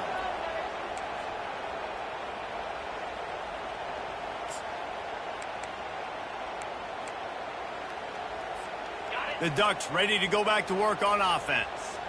Okay, 1-possession game. You've got some time to work with, but you have to make up some ground quickly, David. Got to be smart. Can't throw in front of the sticks. Can't get tackled in front of the sticks. Make sure we're taking some shots down the field, chewing up some yards. Jesse, the defense will be vulnerable here. Yeah, and I think because of that, David, offensively, you got to have a plan. You got to know where your best matchup is out on the perimeter and who can make the big catches here in small windows. And it slips through his fingers, incomplete. That would have been a huge gain if he could have held on. Man, you know the defensive coordinator on that play was holding his breath because in the 4th quarter, you've got one of the fastest players in the game going deep on you, and that's going to be a helmet sticker for somebody. Like, forcing an incompletion against that guy, that's incredible. Fires to the right. And that pass picked off. Going the other way, and he's got room. Powers through. He steps out of bounds, but not only does he get the ball back,